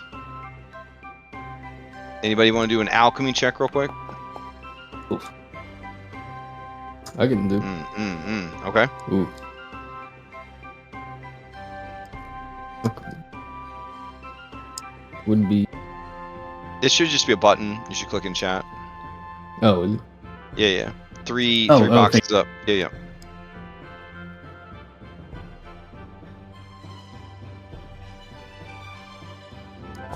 Goes the good old drink There. to see what happens. We need the mountain. Oof. Good So old Jade, drink. Cloudboo, Songbow, you have no idea what it is, but Isaac, you do identify it. Mhm, So mhm. it is a cat's eye elixir. You guys also Ooh. found a cage. I don't know. I don't know why it was mysterious. That then would be a key. Yeah. Then you found what else did you find? Oh, a levitate spell gem, which I do think these were identified. Yeah. Whatever. No, oh, and then there was this that I don't think you had time to identify this one, so I'll post this one up.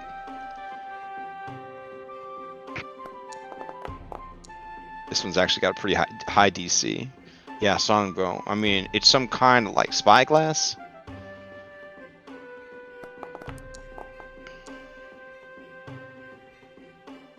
Yeah, Jade. Some kind of spyglass. Ooh, Isaac. It folds up. Mm. Extend. It's an extensia. Yeah, you could look into it. Maybe it's a spyglass. Could be a magic wand in disguise. Mm. All right, I guess this one will remain unidentified until the next level. Oh, for potions, I have that thing where I could literally pick up a potion. And tell Oh, you this what is a spyglass. I know. Yeah. To say for the potions, move Oh, okay. You can just auto-identify potions. Yeah, it was. Oh, dang. Gold leaf identifies it. Gold leaf. It is a stargazer's spyglass. This ornate spyglass is a brass tube inscribed with constellations and green-tinted lenses, often used by field astronomers to pick out greater details among stars and other celestial bodies. Like a typical spyglass, you can see 8 times further while looking through it. It's worth 80 gold. In vision, you are viewing the night sky. Once per day, you can cast Guiding Star.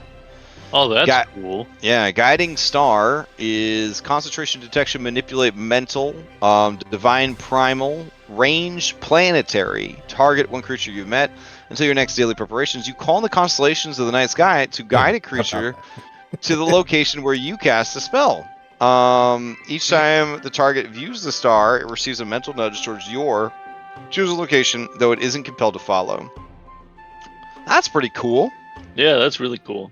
Yeah. There's no night sky, but I think we already talked about there's like bulbs of fucking fire that are technically stars, right? Yes. Yeah. Well, this, for the purposes of this, it will make a star, a temporary star. Yeah. Okay, probably won't hold on to that. Yeah. Unfortunately, it doesn't help you find people. It helps people find you, but it's still pretty cool. Like, So that could be very useful. oh yeah.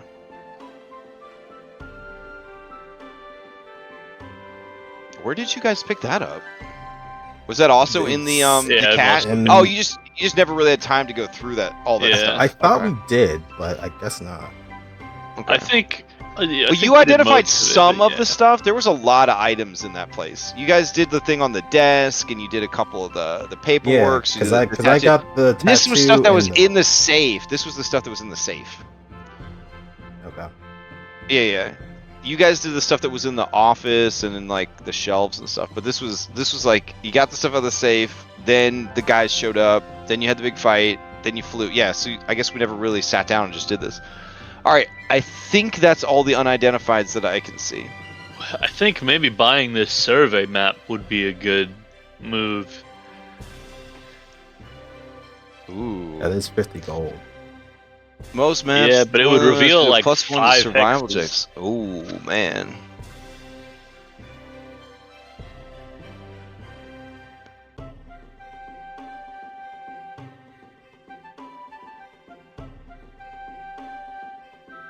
Wow, that's been pretty good.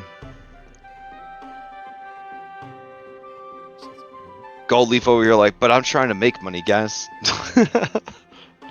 You could also just sell your excess slime. I mean, if you're not going to use all that slime, people will buy it. I think probably over time we will. Right, because as you hit the level caps, you want to keep putting more and more acid stuff on Yeah. you. Yeah. Okay, that's how it works.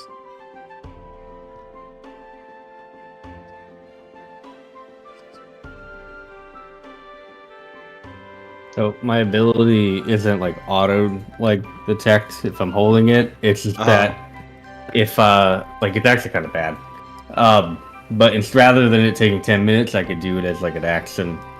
So Oh, it can, like, that's awesome. So you could have done it during the combat if you needed Right. to. Yeah. Oh, very cool. It's not great compared to the feats you could get, but it's not bad. I wasn't giving it enough credit, I think. Would something like the frost crystals count as like trade goods? Yes. Okay.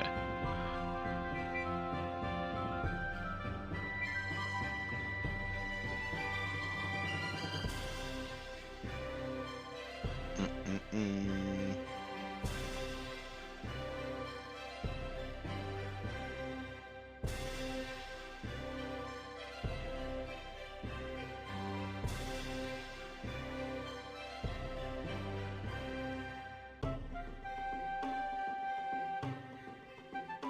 Are you calculating for us, Mr. Yeah. Goldleaf? Okay. Yeah.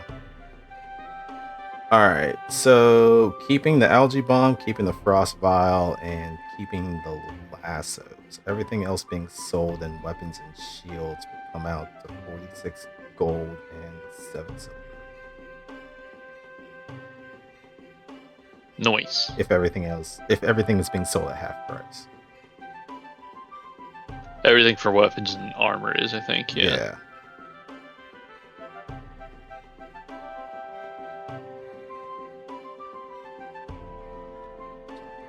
Start tossing stuff in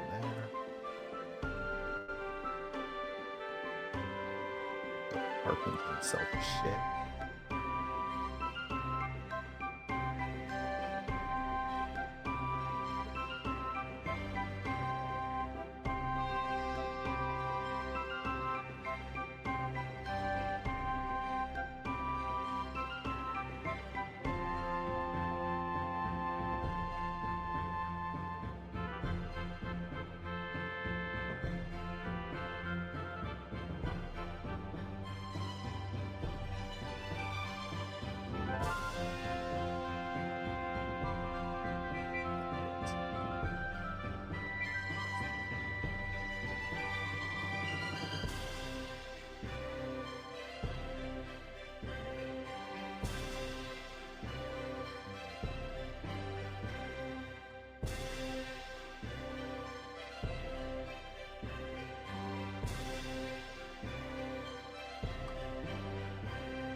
I went ahead and just threw Songbow's money on there too, because he doesn't want to carry it.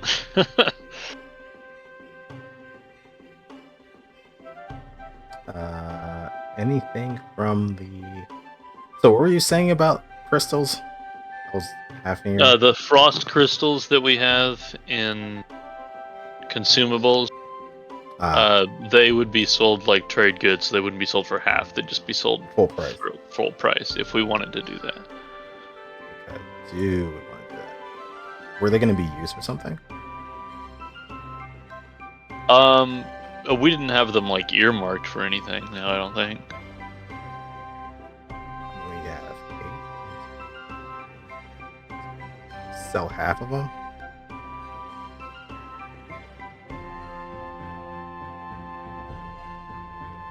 I mean, we know where we got them from, and we didn't get all of them, so we could always just go back and try to salvage more air conditioners. Like, That is fair. Okay, we can sell. I love that we're just becoming a New York City like HVAC repairman.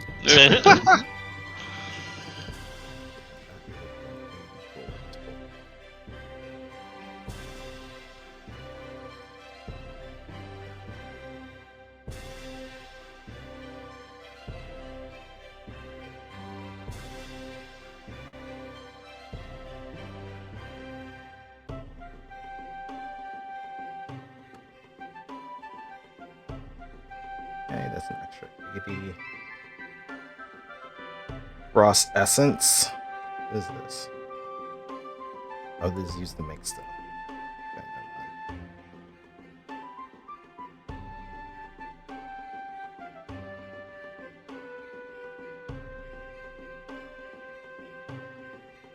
Alright, that puts us up to 134 gold, 16 silver, and a copper.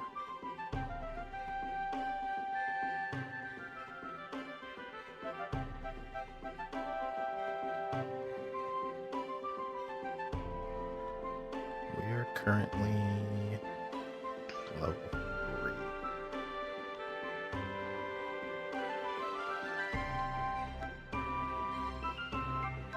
So would buying like the survey map atlas, would that just like uncover hexes for us? That sounds good. Yeah. Okay. And since this is an atlas rather than a map, it says it costs. It would be 5. Yeah, it would be like 5 hexes. I think that could be worth it. The wig of holding, of course, looks interesting. The infiltrator thieves toolkit might be good because it's a +1 like lockpicks.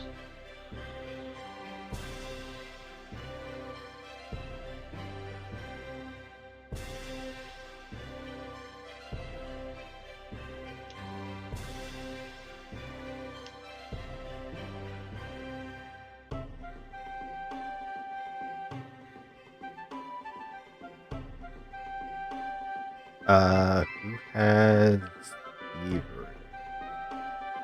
I think Lawrence is normally the one that does it. I do have it, although I don't Let's know say how trained. long. Sorry, what were you saying? I'm not like playing to expert it or anything, but like, if someone wants to take over, I'll happily surrender this object. My only goals are find hand wraps and apply the whatever runes I have to the hand wraps. But we don't. If anybody plans on dual wielding, they've got doubling rings too. Ooh, yeah, those are good. And basically, we'll use this merchant to show everything that's currently available in Port Eclipse, but you guys can ask for stuff, and then it could essentially possibly show up after a few cycles or whatever. Or you can directly kind of say, like, hey, find me this magic item, like I would like to find it. That is like a downtime activity, is like tracking down things you want to buy. But you do have people that can craft as well, so you can always, try to craft things that you need. They do have a bonkin loot, gold leaf. They do. I saw that, but I was gonna look at that as a lower priority thing. They don't seem to have runes at this point. Am I correct in that? Any like potency runes? Oh, shoot. Yeah, I need to add those, because they would definitely have the basics like that. Hold on. I mean, Songbow would like to put in a request for whatever the fuck the kineticist item is that acts like a weapon that I can apply runes to.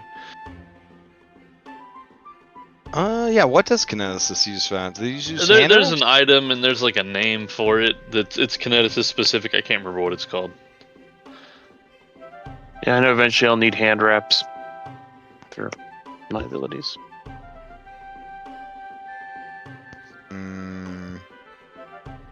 So I guess anything could be manufactured into hand wraps, couldn't they?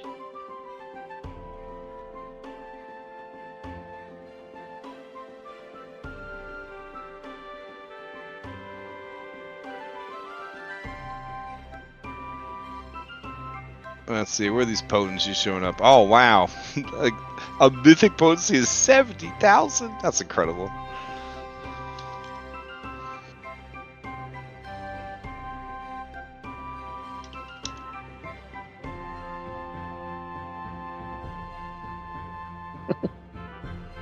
I love the +1 battle loot. Yeah, we're Yeah, the loot of bonking. The loot of El Cabong. Oh, I'm aging myself with that one. Oh.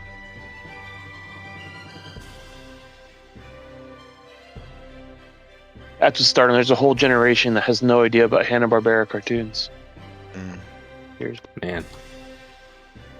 Those are the shit. They're the good ones.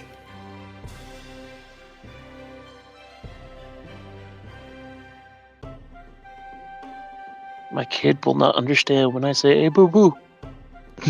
I mean, he can. You gotta, Well, I mean, I train have him. to You show gotta it to train him, him. yeah. Yeah. Train him Yeah. right. I love Johnny Bravo as a kid. He was like the latter part of Hanna-Barbera, I think. Yeah. They always had guest appearances of the older characters, like on his show and like in the Mhm. background. Yep.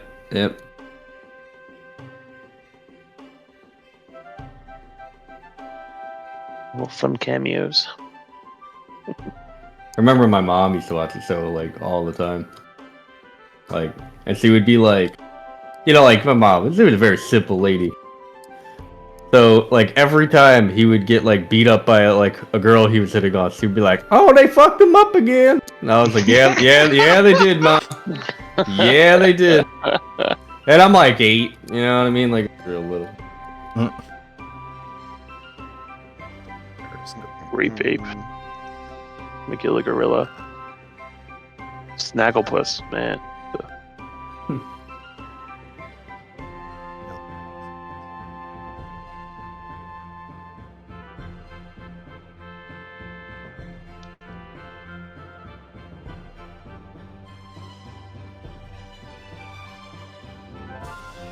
Okay, survey mask. That or map. Not mask.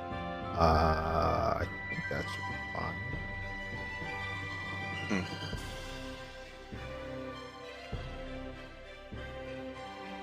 So I think we'll buy one of those. Well, how much gold do we actually have? I mean, I don't want to. 134. Okay. 16 silver, 1 copper.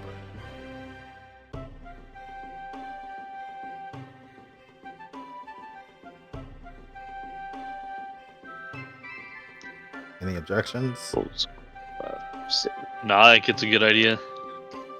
Liquid air. Oh, it is for crafting. Alright. Survey mask. Okay, so that sold it. That worked. Interesting. Okay. Who doesn't have a way of negating fall damage? That would be me. I just have my kite. And Isaac as well.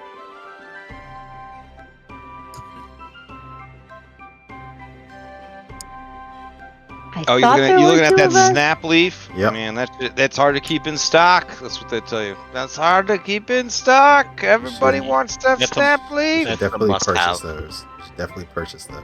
I can't believe I even have any in stock right now to sell you. These Oh. are good sales.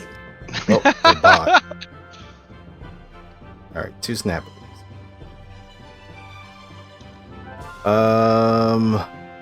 How much was our total haul worth once we sold it? It was 134 gold. And then buying the survey map was 50 gold from that. 2 snap leaves, so it's 18 gold from that. Down to 67 gold. It only costs 10% of the value of a rune to switch it to an item, right? I believe Yes. so. When you're transferring, Yep. yeah, it's 10%. Yep. And hand wraps are only like 5 silver. Could I borrow 4 gold from the group to get some hand wraps and put my potency runes on them? Because right now I just Absolutely not. have a. Okay. This is where Captain J draws the line. She's Wait, putting what? her foot in the Totally sand, kidding. apparently. Totally kidding. What was it? 4 gold for hand wraps? It's only 5 silver for hand wraps, but it's 3.5 gold to transfer the rune to the hand wraps. Ah, okay. Then yeah. Whatever you needed, take it. Close it.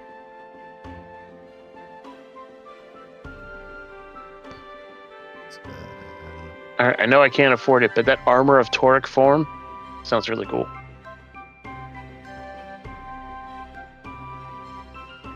Oof.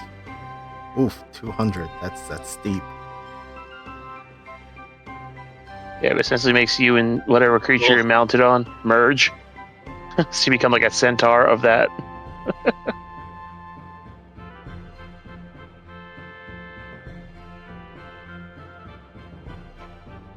So how much were you needing, Lawrence? 4 gold from what we had? 4 gold. Okay, done.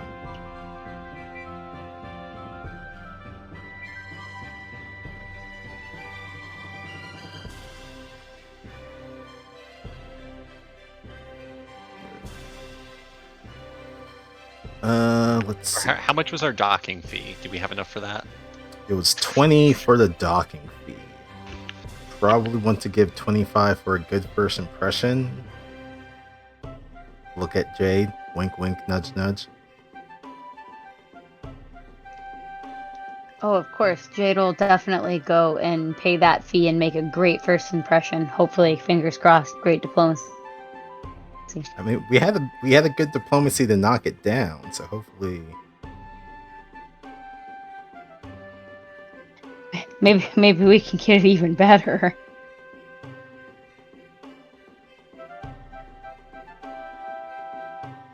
So then that will be 25.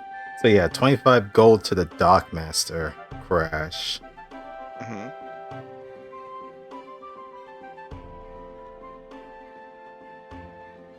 How's he take it? He's very happy with that. That's very good. Perfect.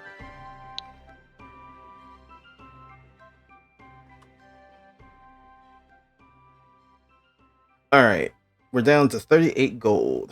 Anything else that people are looking for?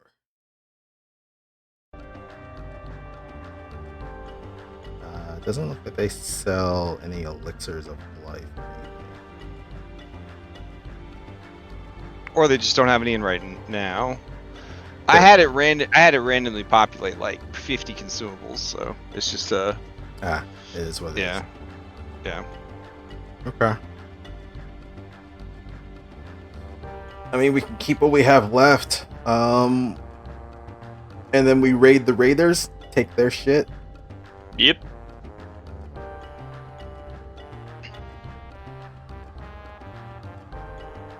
I mean, we probably want some money in case we have to buy our friends back. Not that we can afford them. Oh, we but... definitely don't have enough for that. But Yeah, no, not at all. All right, I'm gonna share this atlas with you that you purchased. It'll be a journal entry.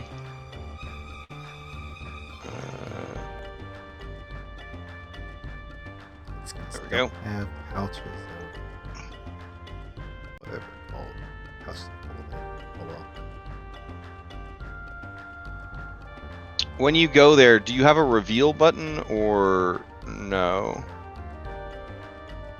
When you go to look at it, there should be like hidden information. Hopefully, the hidden information isn't showing. Where'd you put this atlas? It should just be in the Atlas tab. I'll put it in. I'll Okay, make yeah. a folder for map. Yeah. And I'll put it in that maps folder.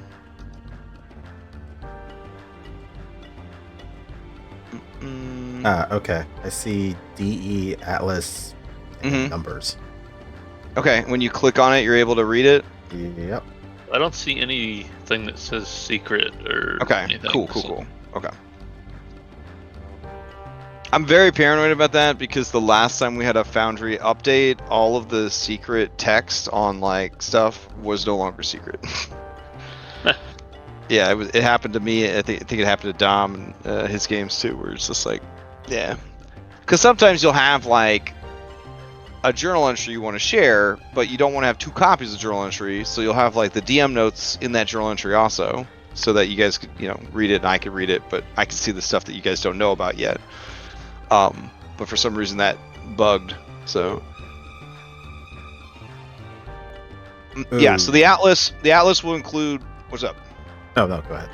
Oh, the atlas will include the label, right? So if you use the numbers and letters on that map, that should kind of give you a general idea of where those hexes are. And then what it's called in the atlas, the vibe of the hex, and then rumors about the hex. Which just the rumors that are written down in the atlas could spur you guys to want to spend time doing gather information checks to try to learn more. You said we have access to the overworld map, right? Oh, okay. Yeah. Oh. Yep.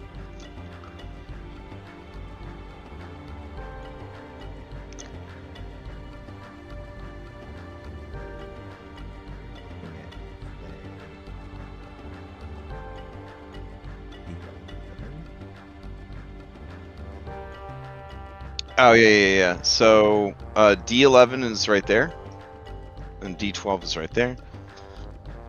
I might actually just be able to share those hexes with you. Let me see. Needle cradle and arrows. And those are sitting in between Stone Ranch and Amakar.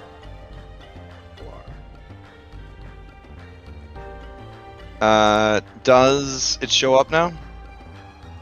Like there should be a D11. This just looks like a hex. Yeah.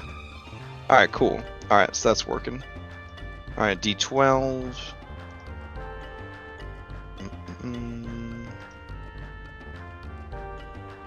Okay, E10. 11. Oh.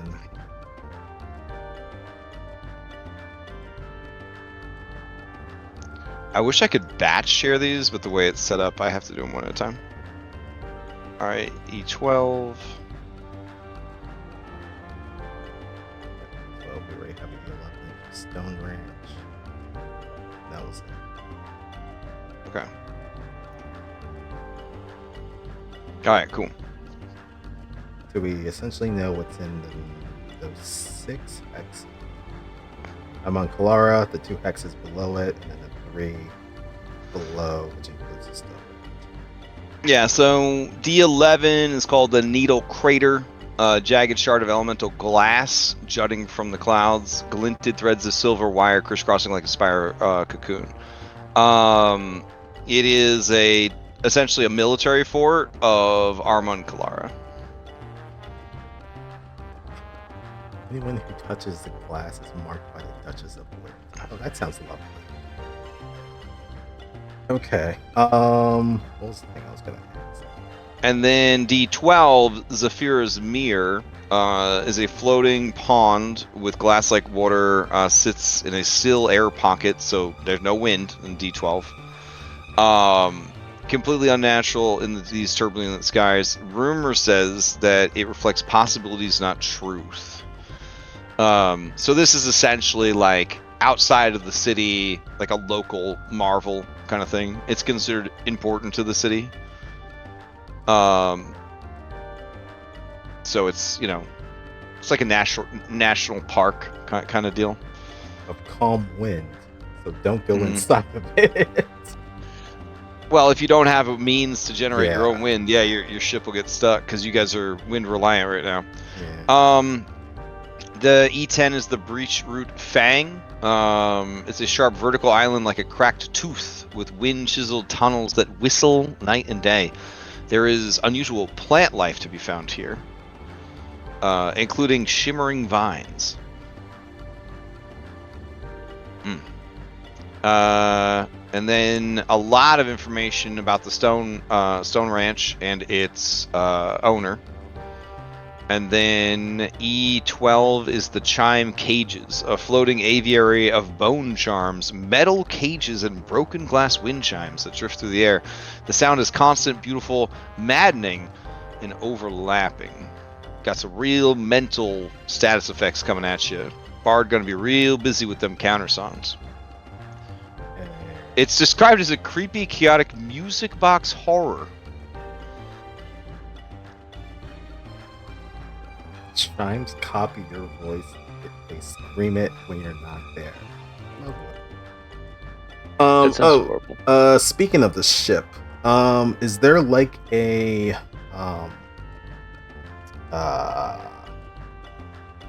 fucking car shop for all of Oh yeah. purposes? To get upgrades to your ship and everything. Upgrades for stuff.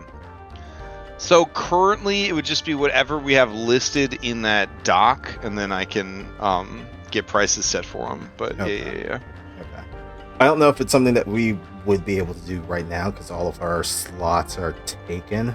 I was just thinking that we probably do need to add another weapon just so we have some other stuff for lords to do. Yeah, makes sense. So I think we just have one at the moment. That'll have to be later.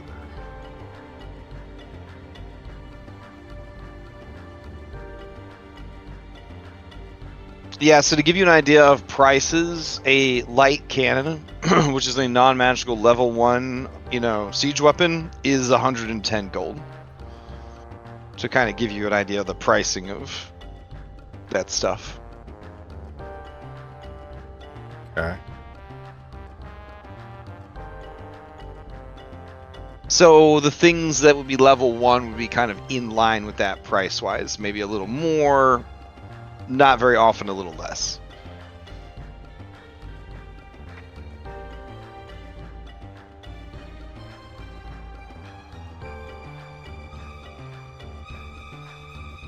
And then to give you an idea of like a higher level thing,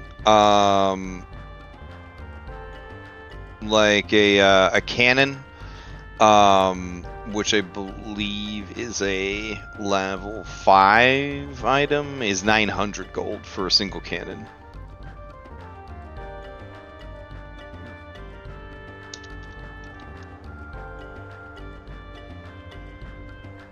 Oh, sorry, cannon's level 8 item, and it's 900 gold. So you're looking at, about 110 gold per level of the item, though it could start, scaling more as you get into like the teens and the late teens.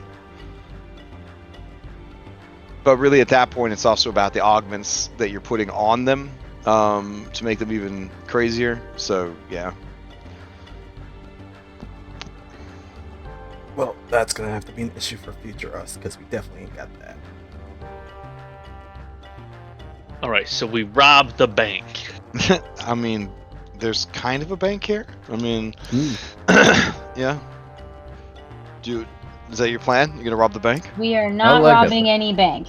Oh, We are robbing the raiders because they probably have shit. Yeah. Couldn't we hit the bank on the way out? When you go to rob the bank, they counter offer, and if you are serious bank robbers, they will back your play to rob one of the banks in Armin Kalara.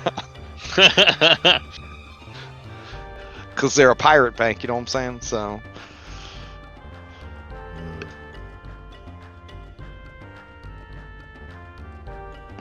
Ooh, Fulu of fire suppression, pretty good. It's like a one-use fire extinguisher. How much is that? 10 gold? 10 gold, yeah. That might be worth it. Yeah, that may actually be worth it. This one's kind of nuts too. Like, striking a weapon is pretty sick, even if it's just for one turn.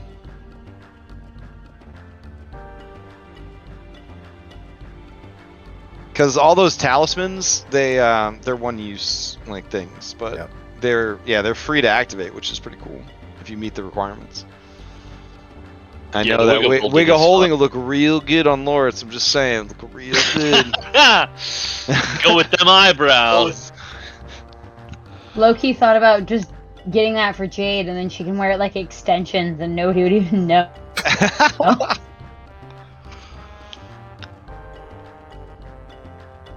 I think it'd be cool if they made a beard like variation, so you could have like a big bushy beard, just reach into it, pull out items. I mean, if you got one, you can always just flavor it that it's a beard. Like it's not gonna hurt That's anything. true. Oh man, look, they got drugs too. Dang, bro. Man, now Isaac's all interested. Gives you +1 reflex saves. Just saying. But then stupefied if you're planning to cast any spells. Not great. Not great. I mean,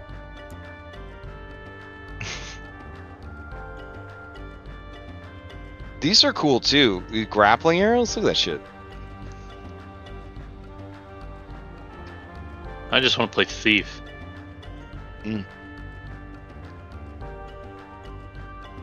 Alright, anyone against getting that fire suppression? I think getting the fire suppression thing is probably a good plan. So you are able to buy from her though, right? She's just not Yes. buying from you. She's just okay, not buying from us. got it. Like, yeah, it says that she sold and they took out the gold from her stash. Interesting. Okay.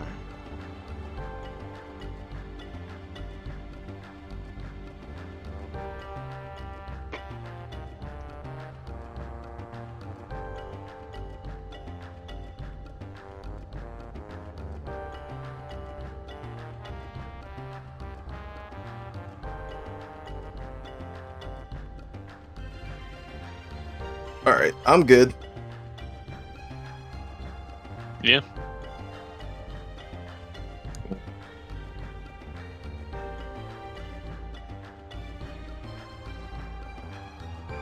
Okay. So you paid the dockmaster 25 gold. He's very happy with you guys. He hopes you enjoyed your time in Port Eclipse and hopes to see you guys again. Mustache twitches, eye winks at Captain Jade. Big smile. And you guys are setting out. Is this to assume that you get a night's sleep, or are you planning to sleep on the ship? Were you like We've got in a town, got your stuff, captain, and then right? you left? Yeah. Probably feel like get we on might the as ship well. so we can wait for our other allies to get back. Okay. I mean, 'Cause did you have they you go to shown pick them up? Well, the arrangement was some of them would go, and then some would stay with the Yep. ship. Like And 2-hour shifts. So at the Yeah, most yeah. we have to wait is 2 hours, and that's if they left like the second Well, before we got back. You guys were gone for about 8 hours, because I mean you went to the brothel, which was a different part of town. Then you wandered around, you had lunch, you did Beyblades, you did shopping for Beyblades. Then you traveled all the way to the top inner part of the cranium, and you never went to Cox Landing either. You never went to Cox Landing, but you did go to the Not cobwebs. Yeah, and you Damn, I got really want to go to Cock Landing. I know. Don't worry. I bet you'll come back here at least once more in the campaign. So. Yeah, right at the end when we come back to become the king of pirates. Oh no. I mean, The King of There's- Cox Landing. there's not a lot of settlements in this campaign, so. All right. So with all that sorted, when you get back to the ship, you see that Kalos and you are there, and that the other three never came back, Jade. And then as you are listening to them say that, no, they never came back, are they okay? You hear the drunken, rowdy singing of Billy Bong, Miranda, and Samuel, who are now best friends, returning from their shore leave.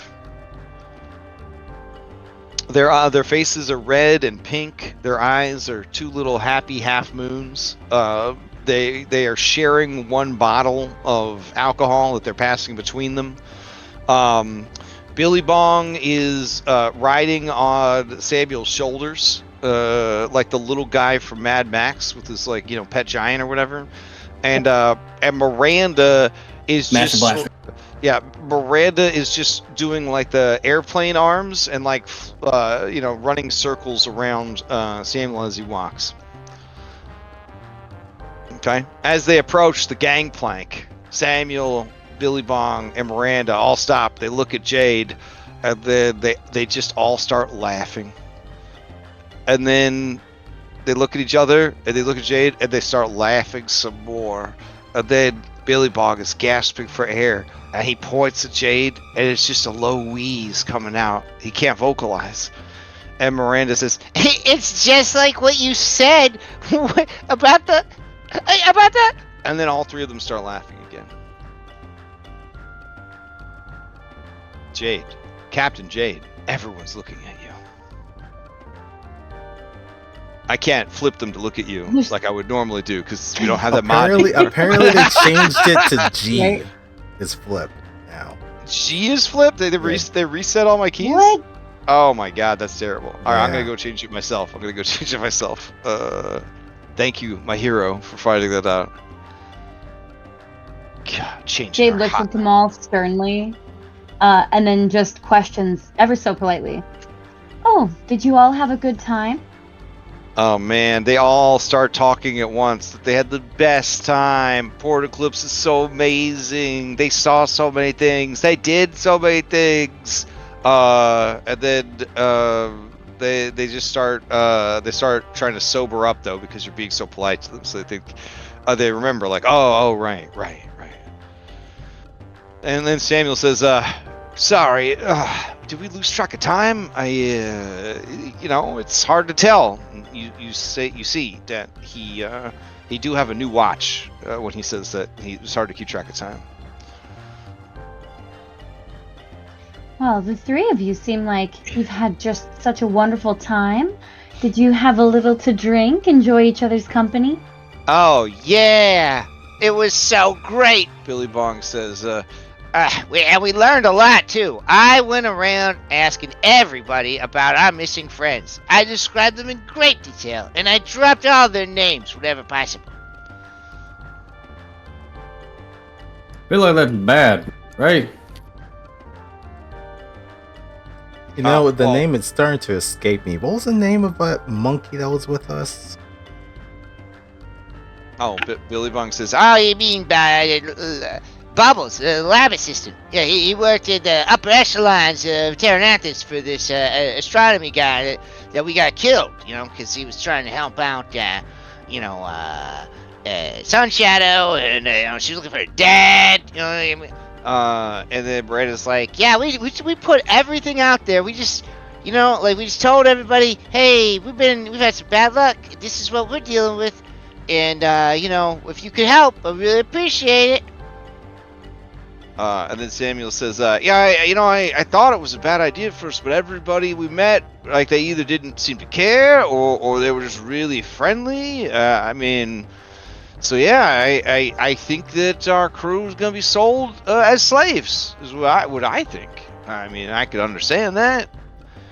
Not that I understand it because I approve of slavery, but I think that they all, except for that old guy, I mean, that's... If I were to buy slaves, I might consider some of our crew. I mean, if I was a person that bought slaves, which I'm not. He looks around. Anymore. No, never. But Oh. I realize that it just sounds bad especially when I say it. So I'm done. Sam, that's enough. Yes. Goldleaf, I presume there's a hold in this ship somewhere, correct? As far as I know, there should be. Put all three of them in there. Make sure they don't have any sort of drink with them, and they will be in there until they sober up. Hey, why do we gotta help get the ship underway, Captain? Or Miranda says. The rest of us can take care of it. You've put all of us in great danger by doing what you've done. Billy Bong says, Hey, "What this do is you not a mean?" discussion. By drinking? We got everybody you're in danger because we got... Carlos, you, please take them down. All right, Cal says, "You heard the captain. Come on." Then they start grousing at him. You're not the captain. You don't tell us what to do. I'll take the bottle. You didn't You'll even listen. want to go to shore. All right, he starts leading them away. You all need to take the time to sober up. Alright. You watch as them go. You can see his judgmental eyebrows are knit. He said he didn't want to go ashore, but he does look disappointed and frustrated. More so than usual.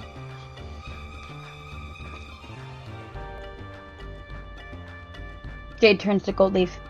Am I being too hard on them? Nope. I think the agreed time was, 2 hours? They more than 4 times that.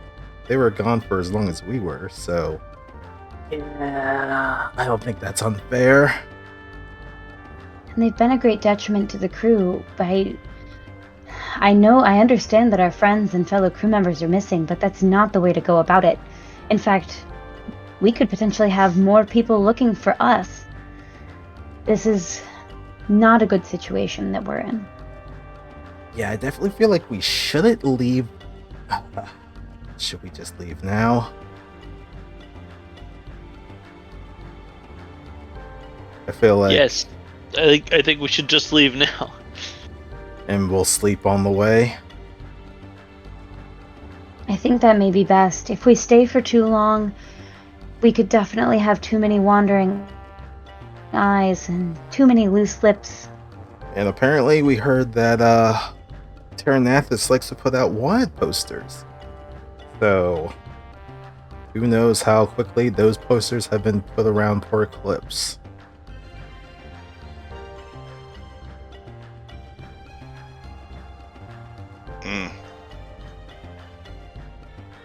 Alright, so the intention is to leave then? Command for us to start leaving, Captain?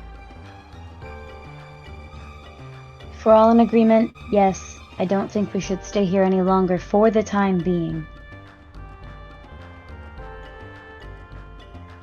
Makes sense. Alright, guess we're shoving off, people. At the very least, if we get out of here now, then perhaps people will just assume that those three were just drunkenly rambling, and if nobody can connect the dots and find the rest of the crew that they were talking about, then perhaps they'll write it off as just nothing. But that's wishful thinking, of course. Oh, all right. You're gonna send Hot Dog Deluxe down to the hold too. I mean, he was running his mouth something fierce. I know all about your stuff now because he just blabbers everything that comes to mind. Well, see, That's you're true. on the ship now. You're not out there in the city wandering around and then possibly spreading it further. Oh yeah, but I So mean, that's the you know, difference. me But and the yes, boy, we that's- were all over town today. I mean, he's pretty loud. Oh yeah, I mean he definitely could have just walked off though. Like there was definitely no guarantee that my new friend here was gonna come with us. Like I was hoping for it, obviously, and I'm glad he's here. I think the crew needs to have a heart-to-heart with Songbo at some point. Silver Eye says to you quietly, Jade, do you think that Songbo is capable of understanding why he would be punished? No, but he is capable of understanding things, so it it's there's a possibility, but perhaps the conversation might she be where it chuckles could lightly and she potentially says, go. understanding things. I hope so. He likes to learn stuff, but I mean, there's a difference between wisdom and intelligence, you know? I agree. Then, well, I think you did the right thing in punishing the other three. There was a total lack of discipline. Not only that, they honestly put all of us in danger.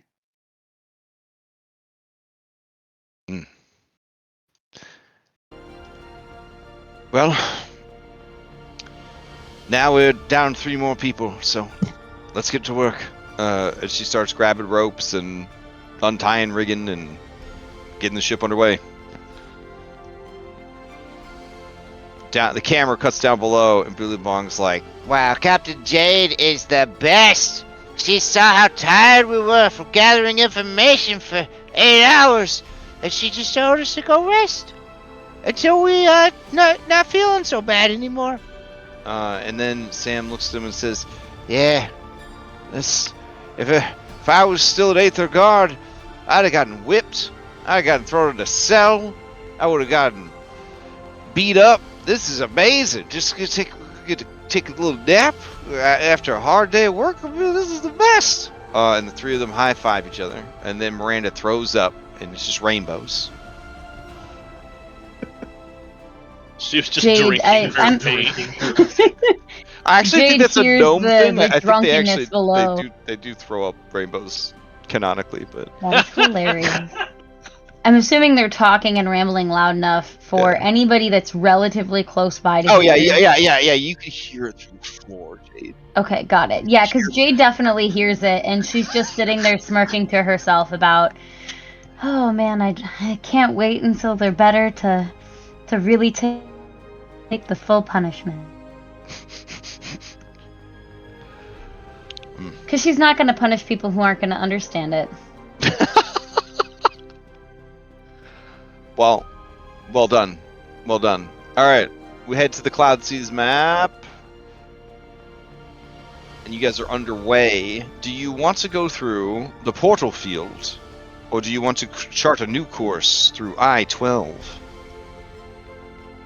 I mean, we know about the danger that's there. I think new course. But Oh. also, I think that maybe that's a good time to pick up at the beginning next time. Oh yeah, it is getting a little late. It's getting a little late. Okay. Yeah. All right. Well, I appreciate everyone's patience with Foundry 13, with Beyblades not being well balanced to start. But I think overall, I'm very happy with how Beyblades turned out. I feel like there's a lot of potential there for that mini game, while also feeling like we're still just playing Pathfinder. Yeah, I agree. Yeah. And I'm glad you guys got in some fantasy shopping where all your dreams come true. Got a deal for you. That's good. You have a general sense of where you need to go. Hopefully not a red herring. You know even more about the world than you knew before, which is great. Really fleshing out your knowledge of the map. So overall, pretty good. All right, then. Yeah. Okay, we'll wrap it up then. Quick announcements. There'll be no vodcast tomorrow night. It's me and Jen's 400th anniversary. 24, 20, 23, 20. It's there's a lot. It's a lot. Yeah, we've been married a long time. So I'm gonna have we're gonna be celebrating anniversary. But tomorrow morning, me and Dom are at 7 o'clock in the morning, maybe, going to be trying out Daggerheart. And if anyone's interested at participating in a one-shot to learn Daggerheart at 7 o'clock in the morning, Eastern Standard Time on a Friday, let me know, because the guy's not going to run it unless we can get at least 3 people. That was totally on my bucket list this year. What, Daggerheart, or waking up at 6 o'clock in the morning to play DT on a Friday? Waking up at 7 in the morning to play Daggerheart at 7 o'clock. Yes, that's How long is the session? It is 3 hours. So it should be over by 10. It could go as late as 11, but I have a doctor's appointment at 11:25, so I'll be bailing at like 10:30 at the latest. So, but yeah, I don't know. I'm very curious. I'm very excited curious to hear what you think. Yeah. We're doing it for research. For next week's podcast, we're going to talk about Daggerheart, because it's all anybody's talking about right now. And I don't know how to read, so I haven't read the rule book. I've just been listening to videos, and the videos all sound like they're talking about a different game. I have not heard a single review that sounds like it's the same game as the other review, so I'm very curious what the game is actually like, or if that's the kind of game it is that it feels different depending on how it is run. So I'm super curious now because I thought by now I'd have a better sense of what the fuck this game is like. So we'll see. And then Sunday we've got Kingmaker. Monday we've got more Stolen Fate. Tuesday I'm going to continue doing my prep for Seven Dooms for Sandpoint, which starts off with Burnt Offerings. And again, learning about first edition Pathfinder. If you don't know, it is a wild time in first edition Pathfinder. I'm really enjoying like kind of traveling back in time and remembering what it was like, and so it's been a lot of fun doing that. And then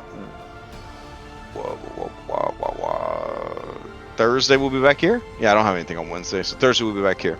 Anybody have any announcements before we adjourn? Sundays, we're in book 2 of Triumph of the Tusk. Wow. All right. Man, you guys Apparently, cruising. I think they say it's usually supposed to be like 13 to 15 sessions per book. And I think we got like 12 in on it, so I think we're doing about average. Wow, that's fantastic. Okay. But yeah, that's with Red on Sundays. Okay. All right. Then I hope everybody enjoys the week and the weekend, and we'll continue next time. Thanks for running. Have a good one. And thanks everyone for tuning in. Catch you next time.